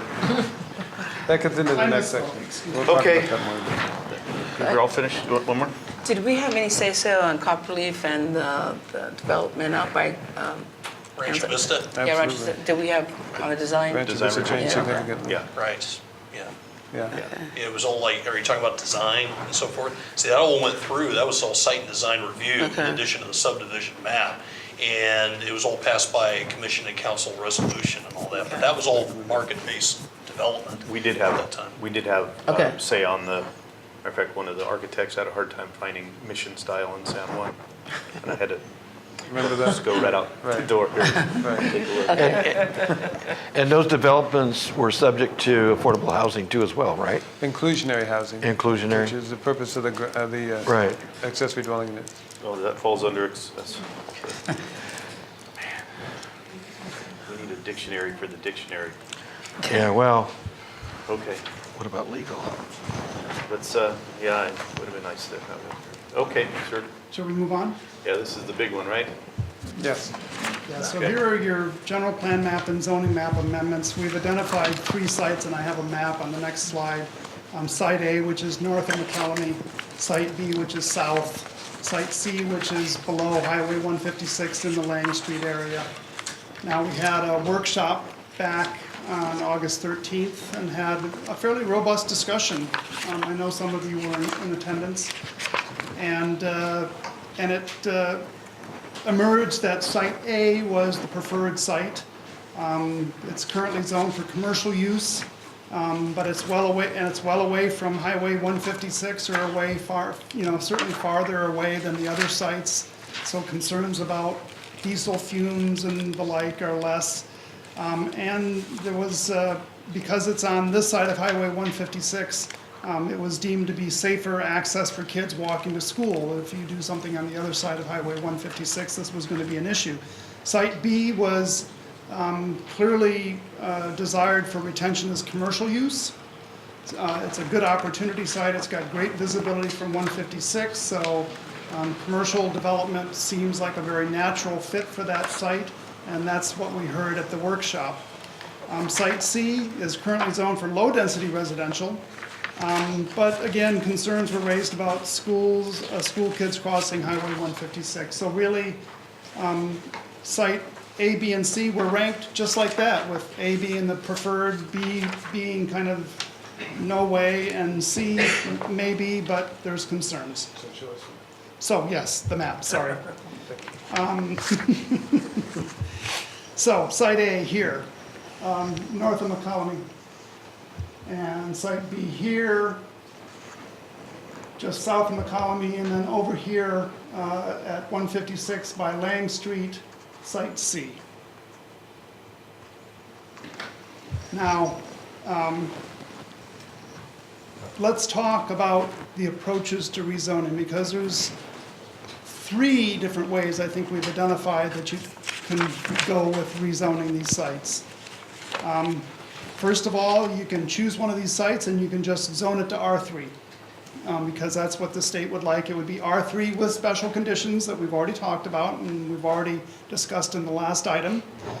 But that would make your vacant and available site table full and meet the requirements of the state, and you'd get a certified housing element by doing that. There are other options to doing that, and we've talked with the owner of some of these sites, and there's not really support by that, the owners to change from commercial to R3, so it could be a problem. So a couple of other options. First of all, you can rezone to mixed use and require that 50% of the site be developed as apartments. And you would also allow the possibility of 100% multifamily at the option of the landowner. So basically, mixed use, commercial, if you have a footprint of a building, ground floor could be commercial. You'd have to put at least an equal amount or more above it so that you have at least 50% of the floor area in residential use. But that would satisfy HCD. You would also have to allow the possibility of, if the property owner wanted to do 100% multifamily, they could do so. From this particular property owner that owns these 2 commercial sites, A and B. A and B, we get the strong sense that a commercial option is, some retention of at least some portion of the commercial option is desirable. So it seems unlikely that, nonetheless, we need the provision there. So that's the second option, is to rezone to mixed use instead of R3. Again, with special conditions in each case. Because with the mixed use, you'd have to say, right now your mixed use, someone has mixed use, they could come in and do 100% commercial if you wanted. It's a conditional use permit, but it would actually be allowed. In this case, we'd be saying it's mixed use, but you have to build half of this as residential. It's not an option not to. If you're going to build, half of it's got to be multifamily housing. Or if you want to do all of it as multifamily housing, you're welcome to, but at least half has to be multifamily housing. So that would be the special condition that would go with it. Now, the third option that HCD threw out to us is to create what they call an affordable housing overlay, which basically retains the existing underlying designation in sites A and B, that's commercial, But then, because of the overlay, it allows multifamily housing, it allows an option of developing 100% multifamily, again, at the option of the landowner. Now, this last option, not really my favorite option, in part because it kind of kicks the can down the road. There's a thing called no net loss in this case. If the property owner chose to, even though this housing overlay was on the site, they chose to do just straight commercial with no residential at all. They would have every right to do it under this scenario. But then the city would be obliged to actually go find another site that did exactly what this site did. So it basically would kick the can down the road, because the indication from the property owner is that they just want to do commercial, you know, or a combination of commercial and residential, but probably not straight residential. So I can't say that I'd recommend to planning commissioners or city council members that they do an affordable housing overlay that creates the possibility that you'd have to go out and find the site again. You know, this doesn't get better with age, and we're already finding that here in this case. But it's an option. You know, it's a legitimate option to do an affordable housing overlay, or to rezone to mixed use with special conditions, or to just rezone it to R3 with special conditions. Those are your three options. Do you want to talk about that a little bit? Do you have questions for me about those options? Let's get we've got a stack of comments. Let's get these, and then we can bring it back. Thank you, Mike. So I believe most of these cards are on this item, so if you'd like, I can go through these and call these people up. You ready for the public hearing? Yeah, and let's, To the time. let's make sure we have our 3 minutes, folks. That's what we call for, 3 minutes a person. So it looks like we got a stack, so organize your thoughts, please.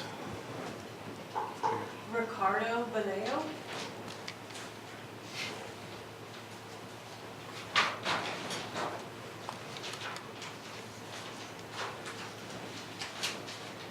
Howdy. Especially to the chairman and members of the commission.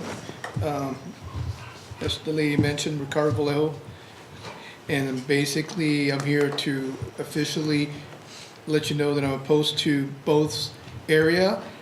I'm not quite sure if there's a three area, but it should definitely be considered. The bottom line is that the developer is the ultimate person who decide what they want to do. So even if it's designated currently from going to commercial to high density, as an example, it'd still be up to the developer.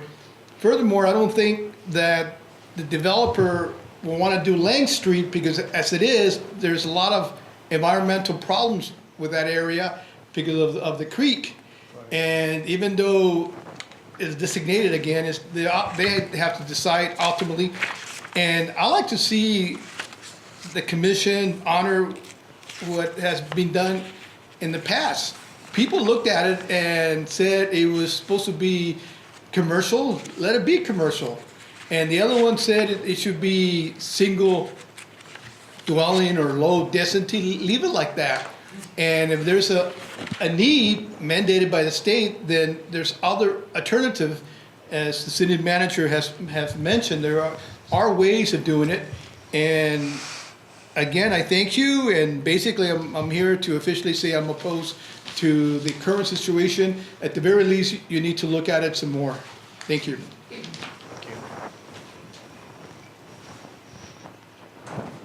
Daryl Kreiner? How's it going? My name is Daryl Kreiner. I'm a homeowner at 16 Lang Street. It's on the older side. I'm opposed to the rezoning of the high density. Over in that area, we're in a floodplain. I pay $2,000 a year in flood insurance. Opening up to high density, it's gonna, pretty much the developer's gonna put apartment buildings there, which turns into low income housing. That area can't sustain that many more people. As it is, the streets are already packed with cars. You can't make a 3-point turn on Old Lang Street as it is. You can barely fit the length of a car across the street. The flooding, they build on one side, it's gonna flood to the other side. That creek can't handle building on that area, let alone the wildlife in the area. It'll change the landscape of the area, which I moved my family here to raise my kids because of the area. Changing the high density with the apartments, that's not what we moved here for. I don't think that's what anyone here moved for. So I just think you guys really need to consider the high density. I understand you guys have state mandates, but it looks like they're just taking the empty parcels in the city and saying, well, let's just make this high density. We'll just slap apartment buildings here. State of California be happy. We all know state of California screwed up. It's true. I mean, look at everything they've done to San Francisco and everything. That's what it's going to end up turning into if we keep doing high density. So that's my... Thank you. Paul Skelton? Hi, Paul Skelton. I live on 14 Lang Street next to Darrell there. My biggest problem with this is the traffic, especially on that piece of property. If you're going to develop that many houses in that area, traffic is going to be a nightmare. It already is bad enough on our street as it is. Not only that, traffic in the general area is bad, and more high-density housing in the area is only going to add to that. I'm not necessarily saying it's this commission's problem or necessarily the city. I also find that the lack of developing jobs for the people to work closer to home so you don't have to travel 30, 40, 50 miles is kind of ridiculous. I find that a serious problem in California with this housing crisis is that we build houses in outlying areas so that everybody can commute to San Jose. Traffic in that San Jose area has gotten horrific in the last 2 years because of all the building, especially in Hollister. That's my complaint. Thanks a lot. Thank you.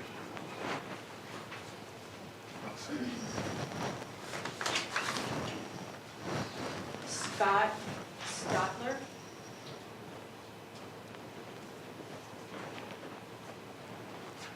Good evening, Mr. Chair, members of the commission, members of staff. For the record, I am Scott Stotler. I'm partners with Elizabeth Williams on this property on Lane Street. And I can certainly respect the neighbors, and we have full intentions of not really. Let me start. First of all, I've been local here since I was a teenager. We have history of gigging frogs in ponds with Co back when I was a teenager. I'm an architect by trade. I've done this my whole career. I'm all about architecture and being compatible, neighborhood compatibility, and making sure what we're doing is going to be responsible. My partner and I, what happened was, the only thing that I have to say that I think is important is that we didn't know anything about this till we received this letter this last week in the mail. We've not been noticed about our property being considered regarding the high density. I can certainly appreciate the situation that the town is in with regards to the housing and affordability. I have 4 sons that are trying to afford to buy a house in this area as well, and I can certainly appreciate the need for that. Our intentions is to develop the property very responsibly, residential, nice sized lots, something that's not going to be trapped at all. That's our full intention. I've been in the process, we've been in the process, we've done city meeting with Michelle LaForge, we've met with her, city manager, we've done topographic surveys, we've done civil engineering, we've done land planning, we've done soils reports, infiltration reports, biologic reports, archaeological reports, noise reports, greenhouse gas study, we've done that. We've also done historical study, we've done traffic studies, we've done market analysis. We've been spending the last year, over a year, researching this and trying to make sure we're going to do something that's going to be compatible with the neighbors here. And that was our intention. When we got this notice in the mail, I go, oh my God, I didn't know that we were even considered about anything like this. We just didn't have any information, and when I read this, I understood what it was about and what caused it with the state. I love San Juan Bautista. San Juan Bautista has a lot going for it, and I think if done properly, San Juan Bautista can actually grow reasonably and be able to be a really thriving community and maintain its heritage and its history. And that's what I'm about. And I want the neighbors to know that, and that's my full intention.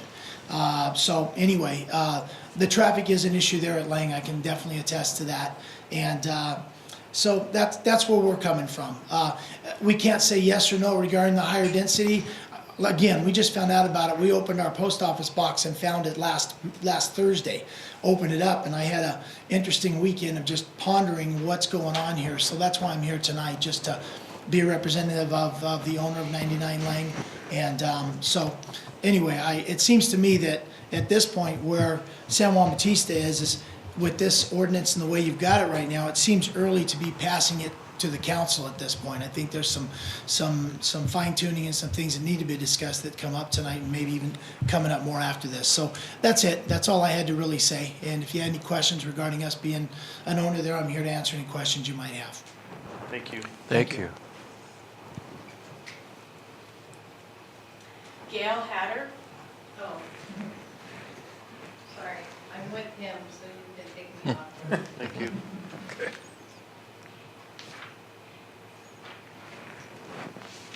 Diana Carr.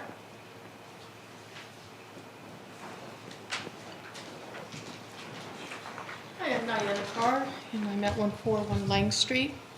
I hope the preceding speaker was not being disingenuous, and that's what he really has in mind. I have a number of concerns about developing Lang Street property. Discussing with one of my neighbors who's a structural engineer, Paul Benoit, he's lived here for 40 years. He's told me that we would need a geodetic study because the profile dig is in the slide zone, that anything over a 6% grade needs to be studied. He also says there's visible slides. He doesn't believe the property is buildable.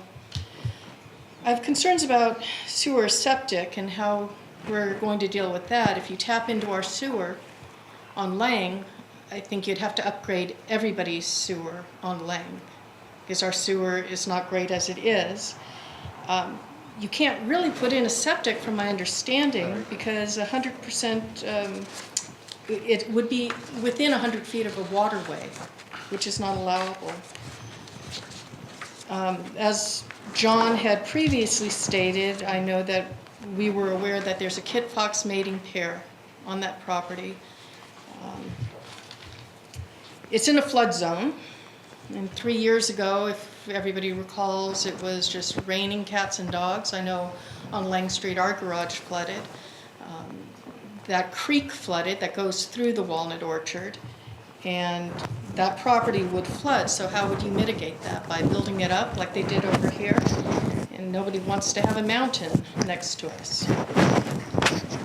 If you're talking about water, where are you going to get the water to go to that property? Are you going to hook up to our existing water? That would lower the pressure on everybody on Lang Street. The water system has to be redone. And especially ingress and egress, I'm not sure, you can't punch through the cul-de-sac. You'd get everybody who's coming down San Juan Canyon Road would want to skip the stoplight so they'd go down our street. And that would become a thoroughfare. It would be unsafe. It would change the character of the neighborhood. Plus, 156 and the Alameda is a horrible traffic problem as it is, with a high number of fatalities. We all know if there's a fatality in town, it's probably going to be at that intersection.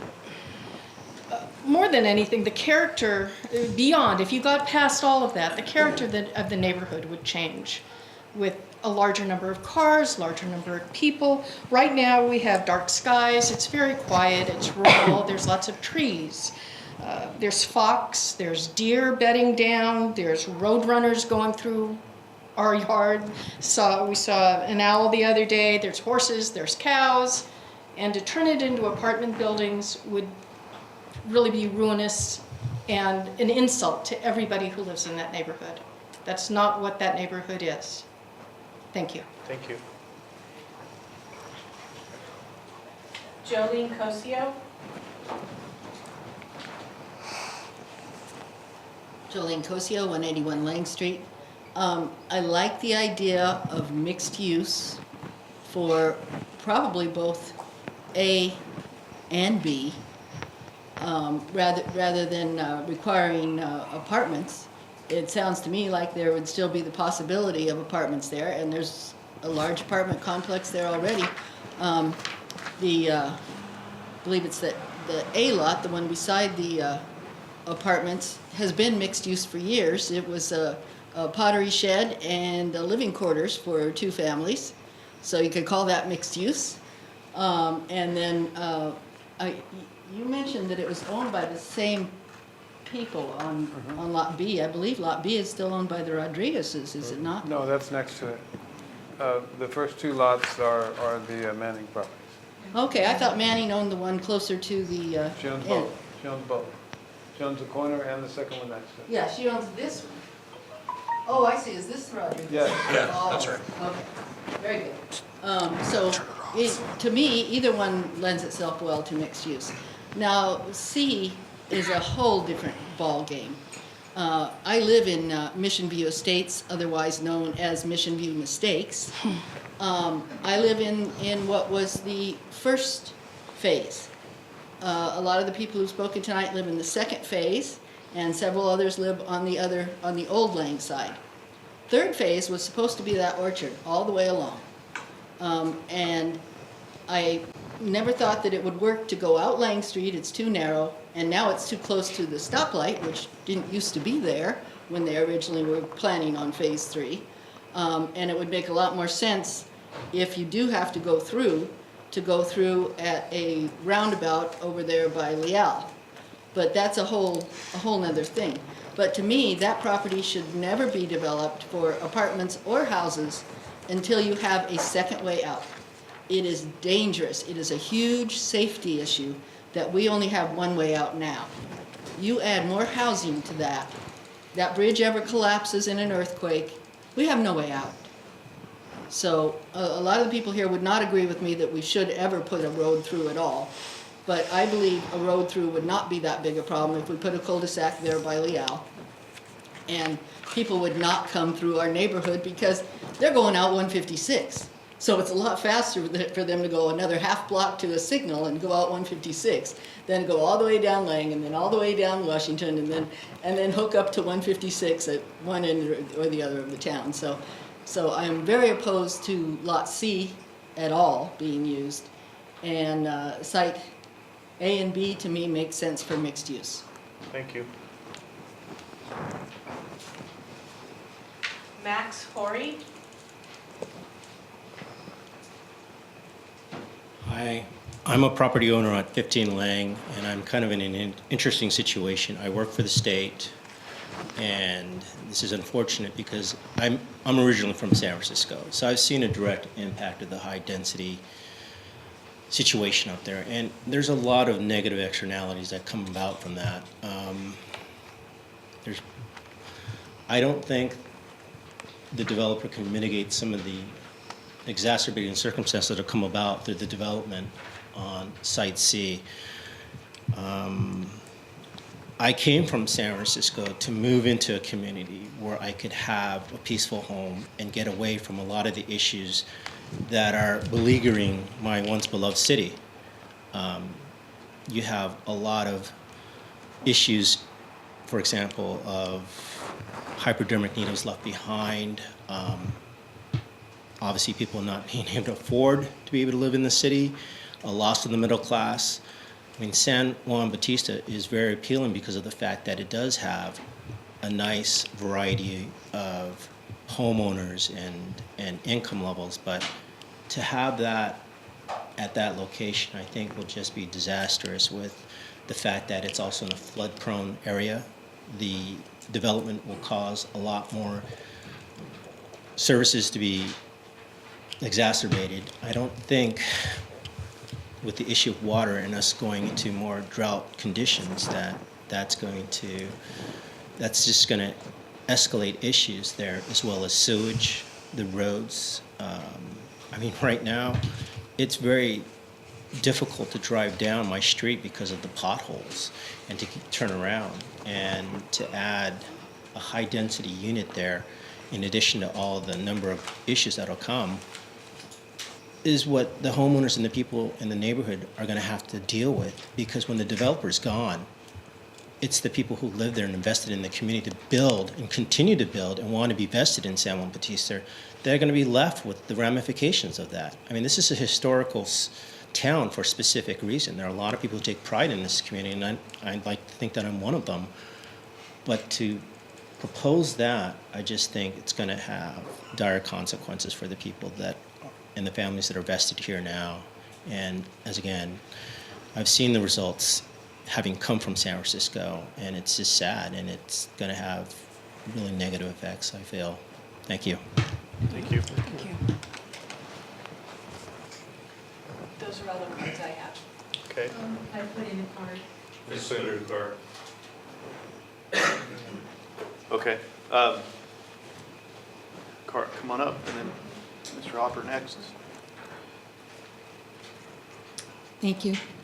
I attended the public housing meeting that we had last month, and I think everybody there was consensus that Site A would be the better one, and we don't need to choose more than Site A because it accommodates the number of affordable housing units that we need to designate for our housing element, and I believe it was like 16. So I would suggest that we forget B, because that would be a waste of a wonderful project that somebody could bring in sometime in the future. We had a proposal for it once, which included co-housing, boutique hotel, welcome center, wine tasting. It was a really nice project. So that would be a waste, in my opinion, because that site can accommodate so much more. And that would be adjacent to another apartment complex. So I recommend that you only designate Site A, and you would have to amend some of these ordinance because the APN numbers, and it mentions all three in some of these ordinances that you're going to be recommending be adopted. Thank you. Thank you. Mr. Chairman and members of the commission, I don't recall, and for background, for those of you who don't know, I served 8 years on the city council and maybe the same number of years on the planning commission before I was officially kicked off of the planning commission. I don't recall this particular issue of the designation as far as residential ever coming up.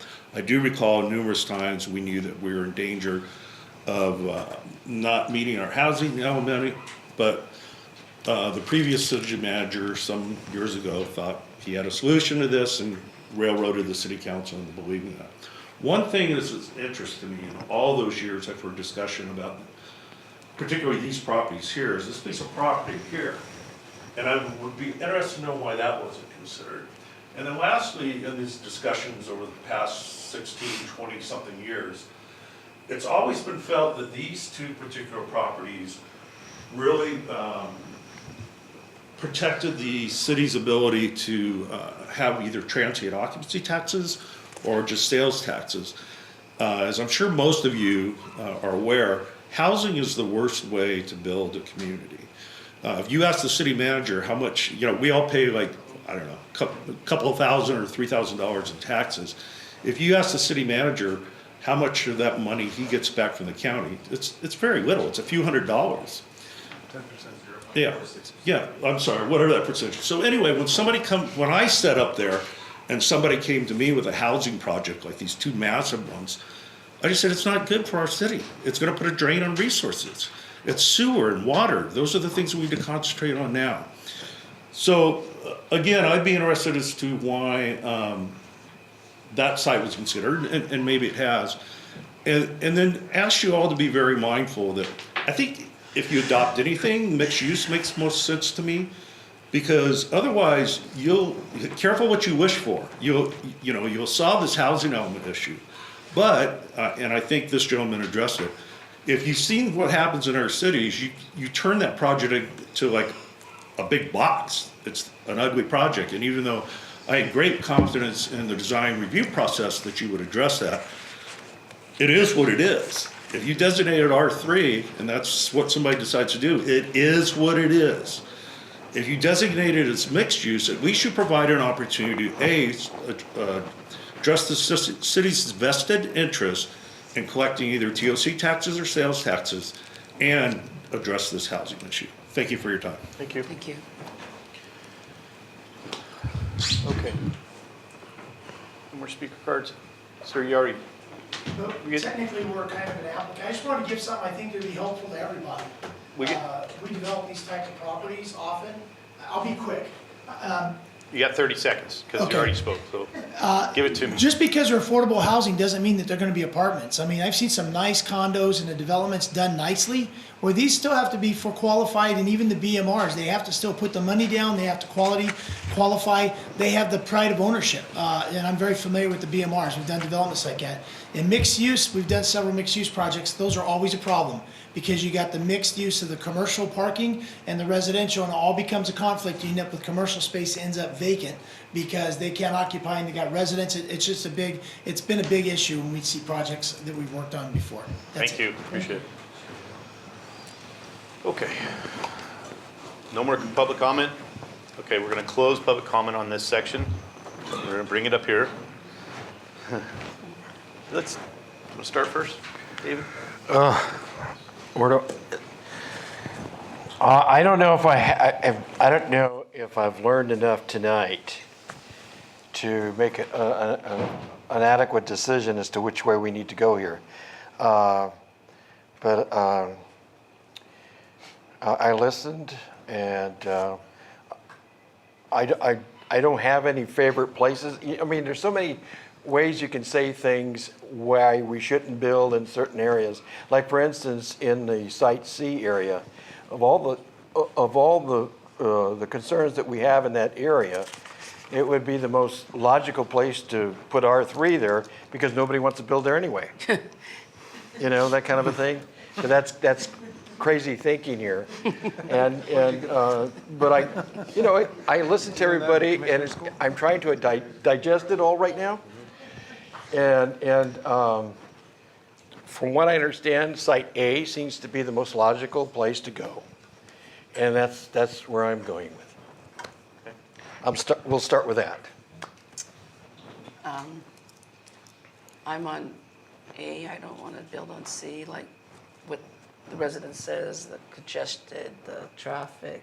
They're going to use that as an easement if they come in from 156. But I don't think I can vote on C because I live near it. I think I live 500 feet, so I can't even mention that. Yeah, I think so. Yeah, I can't vote on C, whether you guys. Right here, Yeah, I don't think I can. Yeah, I can. So I can't even vote on that, but I'm leaning towards A as well. And on, like what my colleague said here, there's a lot more I need to learn. And if I would have to decide, I would say mixed use at this particular moment. But I need more knowledge of what we have to do. I think it's a huge amount of data. I know we've got time constraints and we have to do that because of the state. I would vote for a mixed use if I had to do it tonight, but I'm digesting probably about half of what we're saying, and the other half because y'all have dealt with it for so long that it's really difficult to kind of put it in my head right now. But that would be, if I needed to do it, that would be the way I would go. Okay, I wrote some notes. Time crunch, what's the time crunch we have as far as move from this, where we are now to where we have to be? As proposed, we wouldn't go to the council until the October meeting. We missed a few grant opportunities by not taking it to the council in September. And that's the bad news. If we did wait until October, the commission could have this hearing all over again in October, pardon me, in September, and then take it to the council in September. So if it was the commission's choice, we could postpone and make a decision at a later date. Whether it be on just this issue and maybe recommend the other 5, I don't know. It's up to the commission if we want to have this conversation all over again to allow more time for things to sink in. Does that make it better? Not necessarily. We've done a lot of hard work tonight. I appreciate everything we've done and the public's efforts as well. So I just want to keep the momentum. Are there any things we could do tonight that would help expedite instead of coming to this portion of it? Can we, as far as resolutions go, or is that all going to lead up to one decision?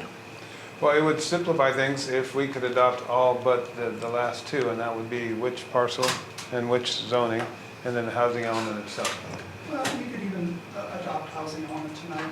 There's no reason why you couldn't do that. I mean, you won't get a certification until you rezone those sites.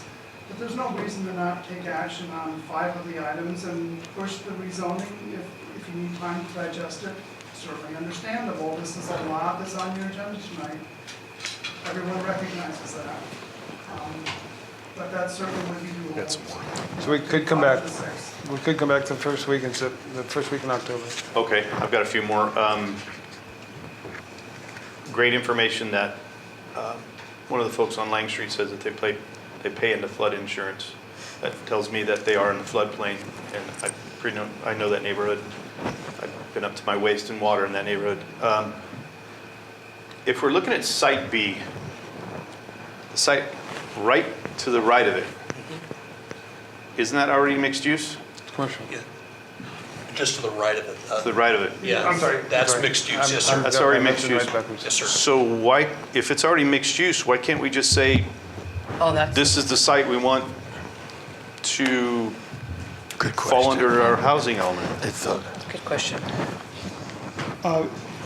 Again, it would be mixed use with special conditions. I mean, it's right now, it's your mixed use zoning district allows the possibility of doing 100% commercial, for example. The special condition that we would add would say, you don't have that option anymore. Half of the square footage built on this site has to be residential, has to be multifamily. That's different. That change would have to be put in place, but other than that, it's already zoned mixed use. You wouldn't have to rezone it. We would just have to, put in place those special conditions and make them apply to this particular site. And they already have that option now. They could do, They have the option of doing both housing and commercial, but it will not satisfy HCD unless you make it a requirement to.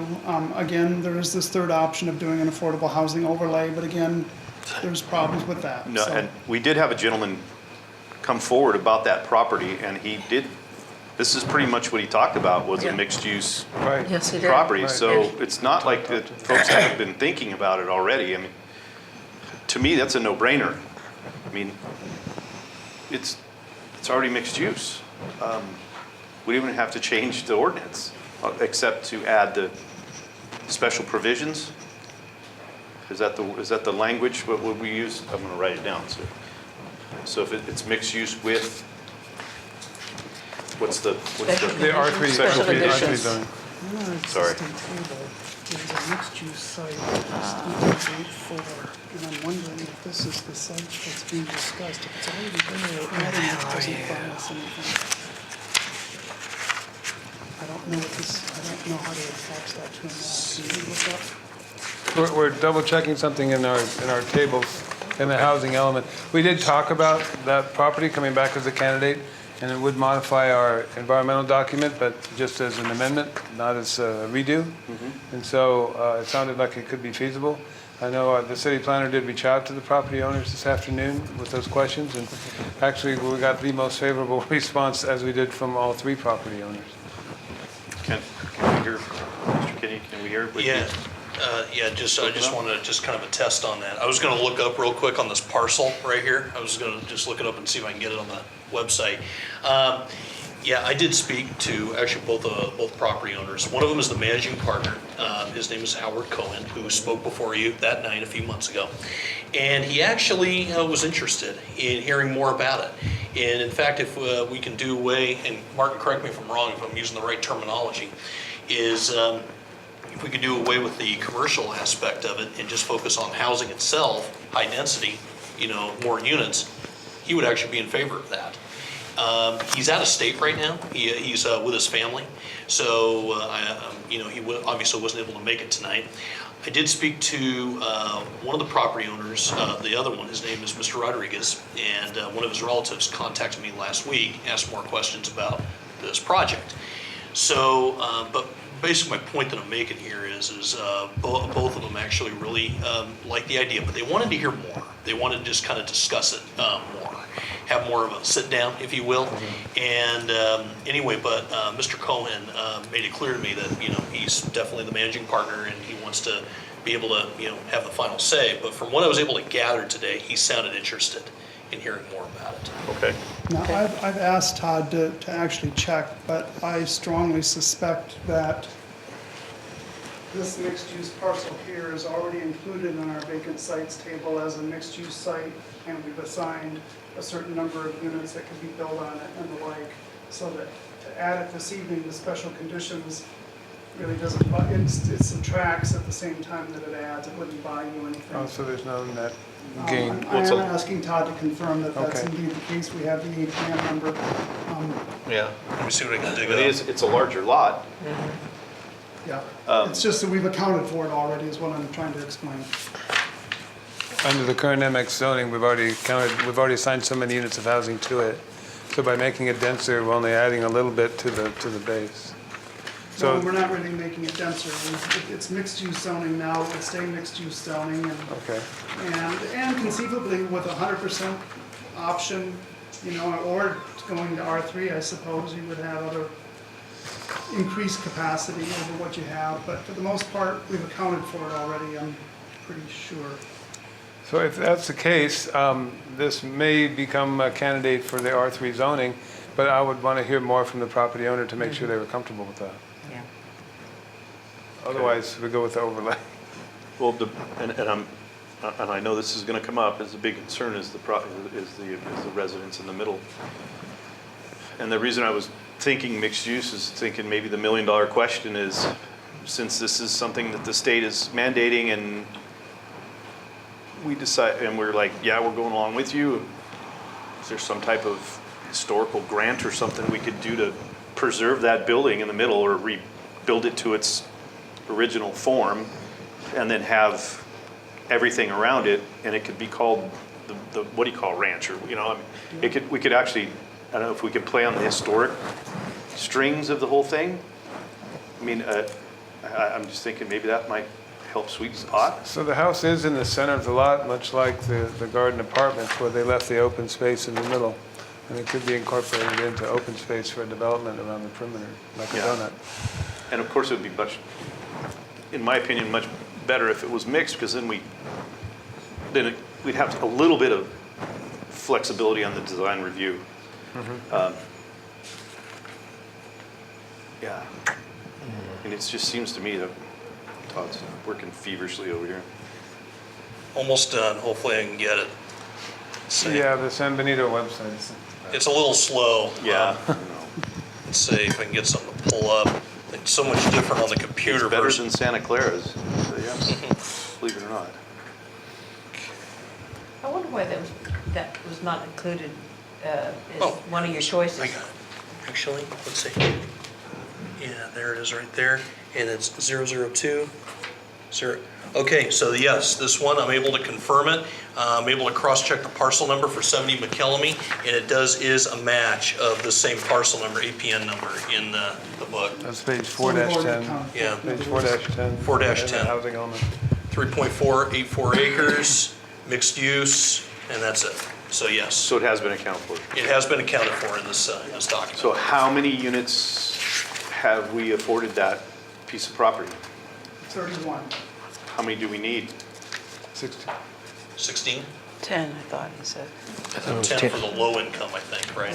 Something in the 20 range. I don't have the number right in front of me, but it's, So but you've got, we're already ahead of the game. you've got 3.8, you've got almost 4 acres there. At 20 to 24 dwelling units an acre, you could easily make up way more than 20 units. Even with the difference, I mean, because you're accounting for 31, you'd lose that 31, but then you'd gain more. Again, I can't do the numbers on the fly. No, I understand. My wife teases me for counting on my fingers.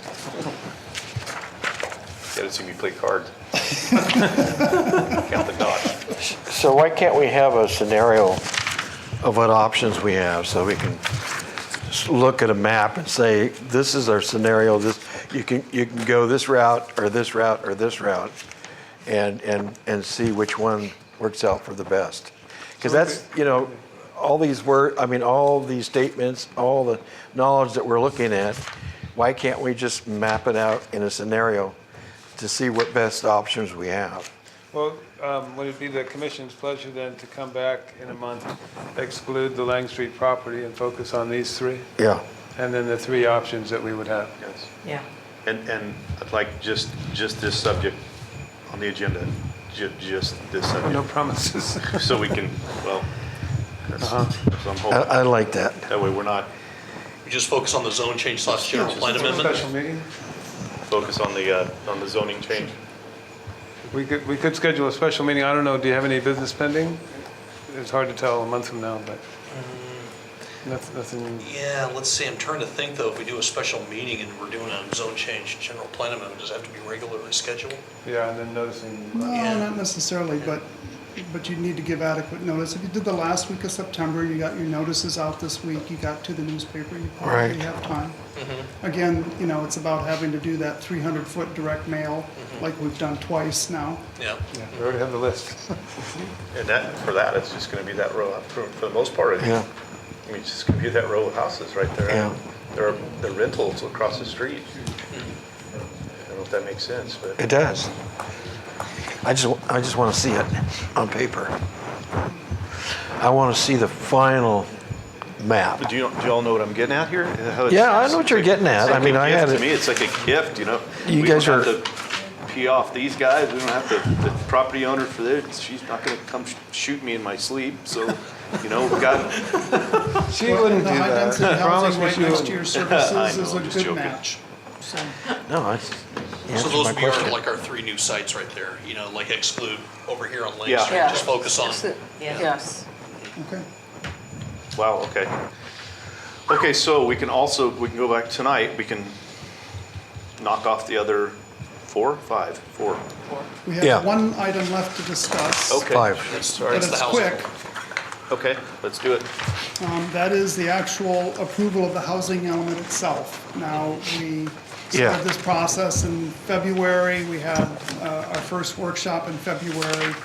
We submitted an early draft to HCD, got their comments revised based on those comments, did an environmental document, and then took the revised document plus the environmental document. All of that was circulating at the time that we did our August 13th workshop last month. And then we're here for action. Once you recommend, the city council will take its own action, and then it'll get forwarded on to HCD for its final 90-day certification period. And I can't claim that we've, you know, got every last, HCD always seems to come back with some little thing, but I think we're in pretty good shape. And we've worked on the details, the important details with them, and we seem to be in the ballpark. So the recommendation is that you approve the housing element. You recommend to the city council that the housing element be approved. And all the other things are a separate action as well. And you can approve the housing element, whether or not you take action on the others. But before it is certified, you'll have to take action on the others. Okay. Yeah. That completes my staff report. Any questions? Not yet. Anybody from the audience have anything on this last subject? Yes. Okay, we're gonna close that. Any questions? Nope. No. Just my last question, we've gotta do this, right? So worst case scenario, we tell the state of California, we don't wanna play ball with you, then we're not getting grants, we're not getting. Also, I think in addition to that, I think, you know, imposing fines too. I read about that Oh, recently. they even go that far? Yeah, I mean, correct me if I'm wrong, Mark. Beat up on the little guy, huh? Withholding other funds. Hard to say where they'll go. Gas tax. They're getting more and more aggressive every year. Okay. All right, gang, what's your pleasure? I need to Well, I'm looking at the start. resolution.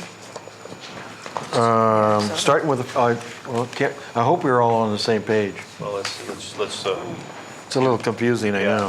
give me the name of the one and we're gonna. I'm looking at the recommend of approval of a mitigated negative declaration in support of housing element adoption and approval of various housing elements implementing actions. Right. And that resolution, you got that?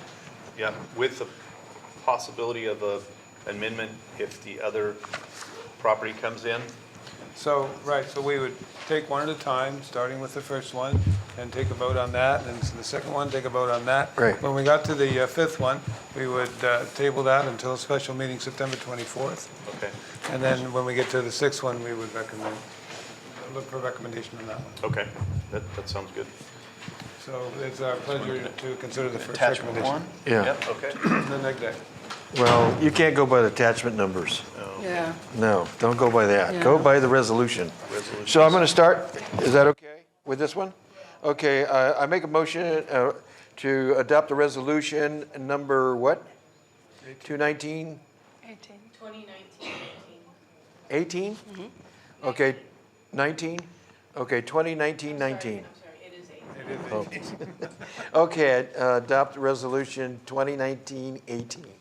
A resolution of the Planning Commission of the City of San Juan Bautista recommending approval of a mitigated negative declaration prepared for the adoption of the San Juan Bautista General Plan Housing Element, 2015 to 2019 cycle, and various elementing actions including, number 1, reasonable accommodation ordinance, number 2, public service priorities ordinance, number 3, municipal code, Title 11, zoning text amendments ordinance, number 4, general plan amendment for 1 affordable housing site, and 5, zone change for 1 affordable housing site. Do we have a second? Second. All in favor? Aye. Opposed? Awesome. Okay.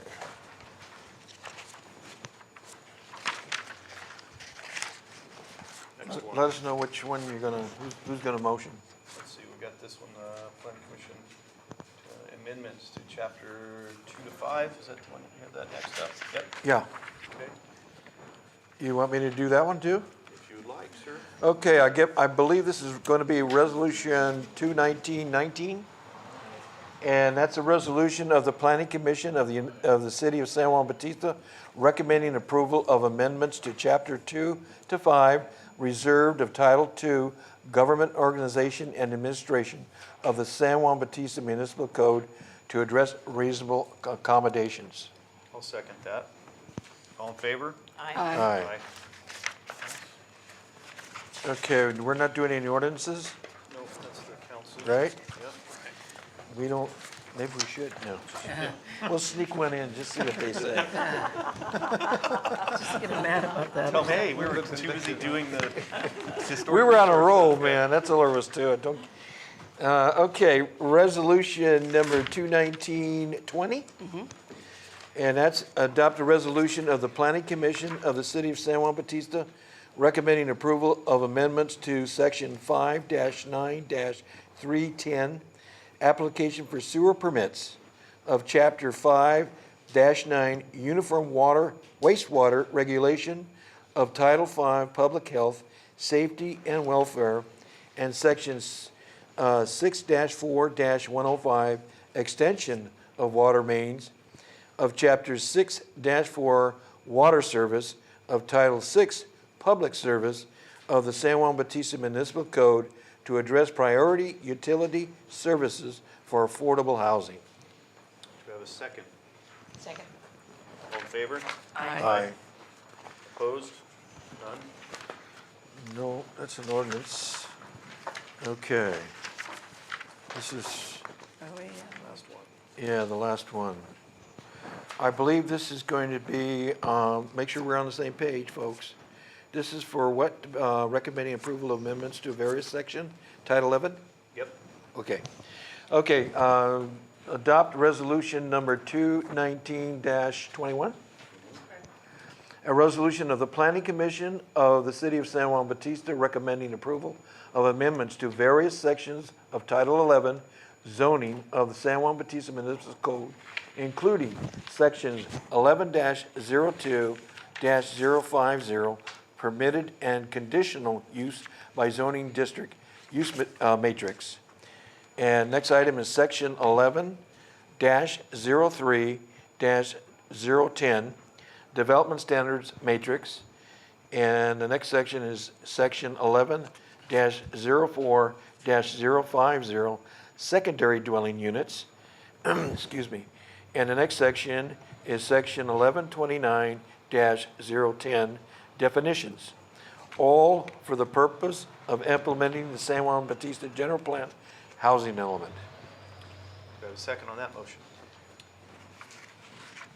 Second. All in favor? Aye. Aye. Aye. Opposed? Aye. Opposed or in favor? Opposed. Opposed.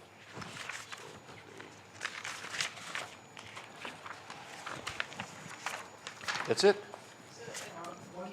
Oh, you can also move the last one. Which one? So I just want to make sure on the vote, so I have Commissioner Brewer, yes, Commissioner Delgado, no, Commissioner Maderos, yes, Commissioner LaChain is absent, and Chairperson Friels is yes. Correct. Thank you. So we can still look at number 6, Number 6. which is the. Number 6. That's the last one we heard. Is that the resolution of the Planning Commission of the City of San Juan recommending to the City Council zone change for a parcel number? No. Oh, One after. oh, Is this one? That's one we'll bring back in special. oh, okay, gotcha. Those attachments are all. Gotcha. Okay, the next one would be, sure you want to do the other one? Just kidding. This is for a resolution of the Planning Commission of the City of San Juan. That's the adoption of the general plan.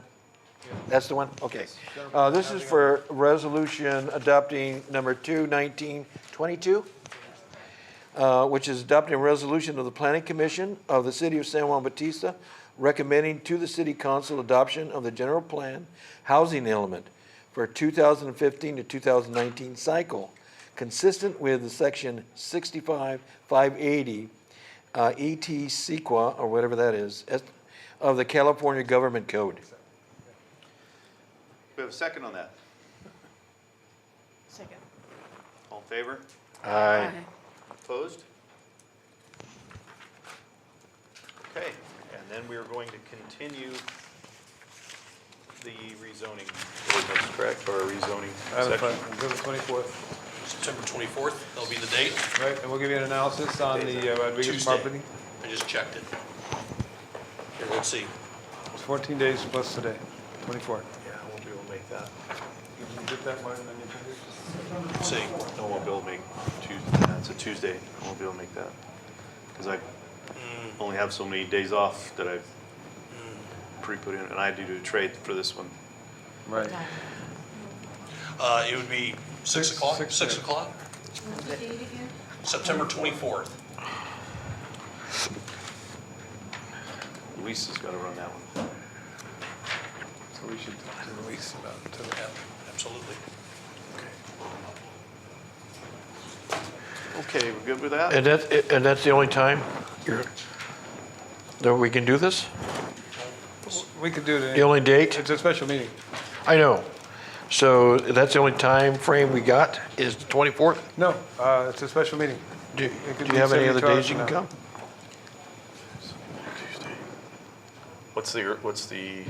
What window are we looking at here? There's the 24th right there. We only need sufficient time to get it Yes. to the council. Yeah, So is that, the 10th is not, we can't do it on the 10th? no, 'cause So we got to do it on the 17th or I don't 24th? want to make things difficult for everybody. I would You have don't. to be a You already Wednesday- do anyway. like a Wednesday or Thursday for me, because that would be the day I get off, if I get off. Yeah, see, there's no, I can't even guarantee that I'll be off. I might be in Northern California or something, hot and not happy. Okay, then I'd leave it up to the rest of you. What, 24th is good with me. 24th is good with you? So Todd, because I do not normally put the ads in the paper, if we do it on the 24th, do you have enough time to put an ad in the paper if that's required? Let's see, was that about 10 days or? I'll try and do that by Friday. Our goal. Yeah. Because if we can get it done by Friday, that should be enough, I think. It's Yeah. just a modification of one that's already drafted, just only have the one issue on it. Okay, I just know that they have a really long lead time I don't know what it is, because Trish always handles that, but She's out this week. So I'm just, I don't want you to get in a spot where That's a it good can't go point. in the paper. Good point. Okay. Good point. We don't have to determine the date So tonight. that means you can make it. Todd, you can check it out, and if it works, it works. If it doesn't, we'll get back to you. We still got one more to go, huh? Okay. So we'll pick the soonest date possible, Okay. And then keep us in. based on the notification. Okay. Perfect. Fair enough, fair enough. Okay. Okay. Next, we have a discussion item. Transient occupancy tax on short-term rentals. Who's the, Yeah, I'll present that one. Chairman Fields and members of the Planning Commission, the City Council requested a discussion item be brought forward from the City Attorney regarding short-term rentals, commonly known as Airbnb, something of that nature, where someone is using a room or a piece of their personal property and renting it out for private use. Much in the form as a room is rented in a hotel. And so the question was, do we need to have a Prop 218 vote on that? Do we have to have a 2/3 majority? Or could we simply change the transit occupancy tax as we have it now to include the definition of short-term rentals? And the city attorney came forward with a report for the council, and it was favorable, making it sound like a rather simple matter to change the transit occupancy tax to include a 10% tax on the Airbnb short-term rentals. What does that mean in San Juan Bautista? Because as far as implementing that, I'm like, oh my gosh, another huge regulation to go out and try and implement. And I counted all of 4 Airbnbs, and one owner owns 3 of them. So I think we can manage that. I keep having to remind myself we're a cute little village. We're not Salinas, 160,000. It's like yikes. So having done that, the average value was about $140, $145 a night. So 10% tax would be another $14 or $15 added to the room. And the way that's done is it's done through the software firm that's marketing the property. So if you select a property in San Juan Bautista at $140, they add the cleaning deposit, they add the transit occupancy tax, and they collect $165 or $170 in the end. They send one check to San Juan Bautista, they send the other check to the property owner. And so that way, there's virtually no impact on the property owner, and it's equally distributed amongst all the Airbnbs, so they're all being treated with the same 10% tax. Where this becomes controversial in other agencies, Pacific Grove and possibly now Marina, is when they try and regulate number of parking spots, hours, and so forth, and they try and get in and regulate how the rooms are being rented and by whom and to whom. And that's a step we certainly couldn't implement, I don't think. The council didn't show any interest in that. It was purely, maybe you should take this to the Planning Commission, because it is about using perhaps a single-family residence and renting a room there, so it's a variation on the traditional use of a single-family residence. And there might be a room for discussion here at our commission tonight between someone who rents these in our city, whom I met at the San Juan Committee last month, and I don't see him here today, I don't think. And if we didn't have any strong objections to it, we would go ahead and work on an ordinance and bring that forward. And it simply means a little more pocket change in our general fund through the transit occupancy tax. So that's the gist of it, as I understood it a couple weeks ago, and it hasn't changed. So we gave you the same report the council had. So if the council has any questions, I can try and answer. questions? Questions? What is our current TOT on rentals? 10%. It's still 10%? Not on the short-term rental. We don't have a way of, that's the whole point, is adding the short-term rentals. Right. So if you're in one of our hotels, it's 10%. Okay. So it would be just basically keeping the same percentage? Not changing the tax rate. That would require a vote. Okay. Just adding this to the definition, amending the definition.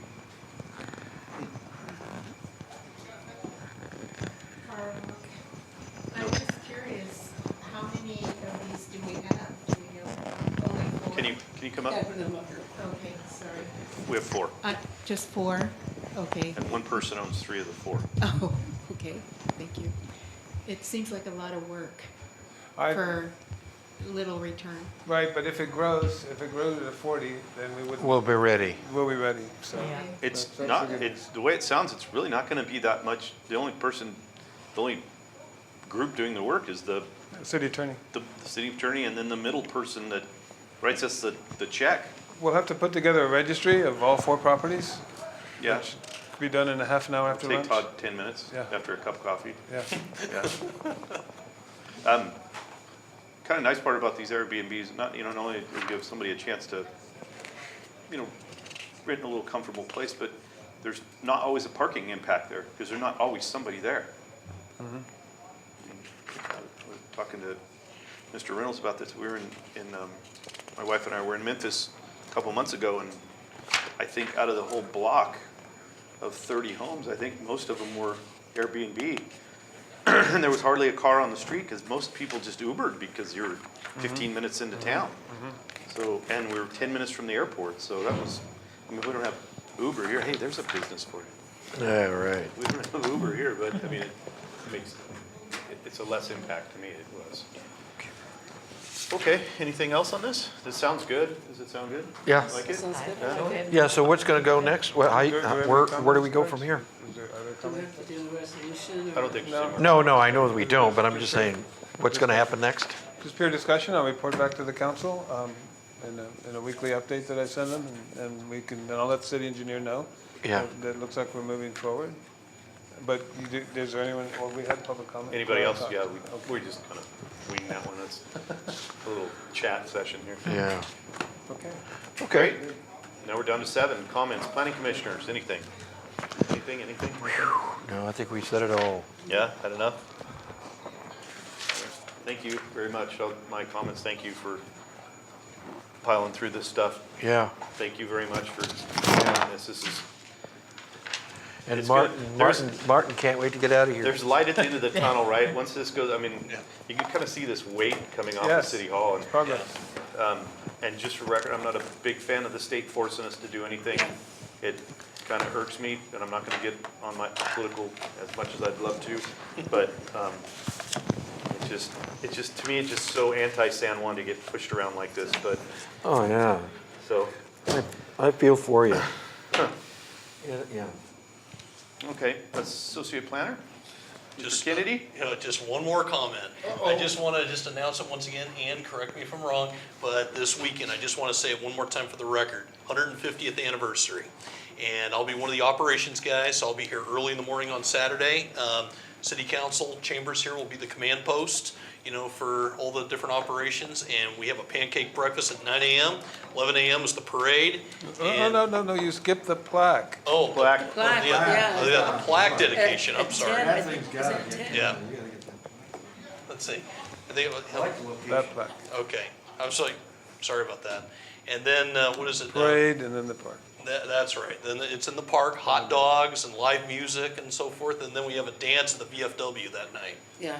And then Backstreet Boys. Just like old times. Where's the pancake breakfast? Down here at the. Texas Lodge? At the Texas Lodge. The Is it going to be brought in? My boys will be making pancakes for you guys. Over here at the Freemasons? Yeah, the Okay. Cub Scouts are gonna help out me. Oh, that's great. Oh. So my little boys will be putting their hands in it, okay, guys? Make sure they wash them. And just one more thing, on Sunday, the 8th, we have sip and stroll, wine sip and stroll from 1 to 5. And I'll be one of the pourers, so anyway. That's every weekend, walking intoxicated. Yeah, pretty much. So feel free to come on down and join, so. Thank you. I just want to announce that to everybody. Mr. Reynolds?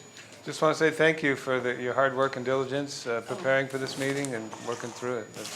My hat's off to you. Thank you very much. Thank you. Oh, You got something? the roundabout over there. Oh, we don't have our, we don't I have know, our, we don't have our sheet. we don't have the horse blanket this round. Yeah. You didn't No, tell it us got about outlawed. The Texas tornadoes, oh, no, You got outlawed? The city attorney's question. the ones that are throwing. Why? What? The sheet. She didn't feel comfortable in light of the Brown Act of looking at specific properties in town and talking about status of things. She was concerned that was a violation of the Brown. I'm sorry, you weren't here. I Oh, think, when I okay, shared that. okay.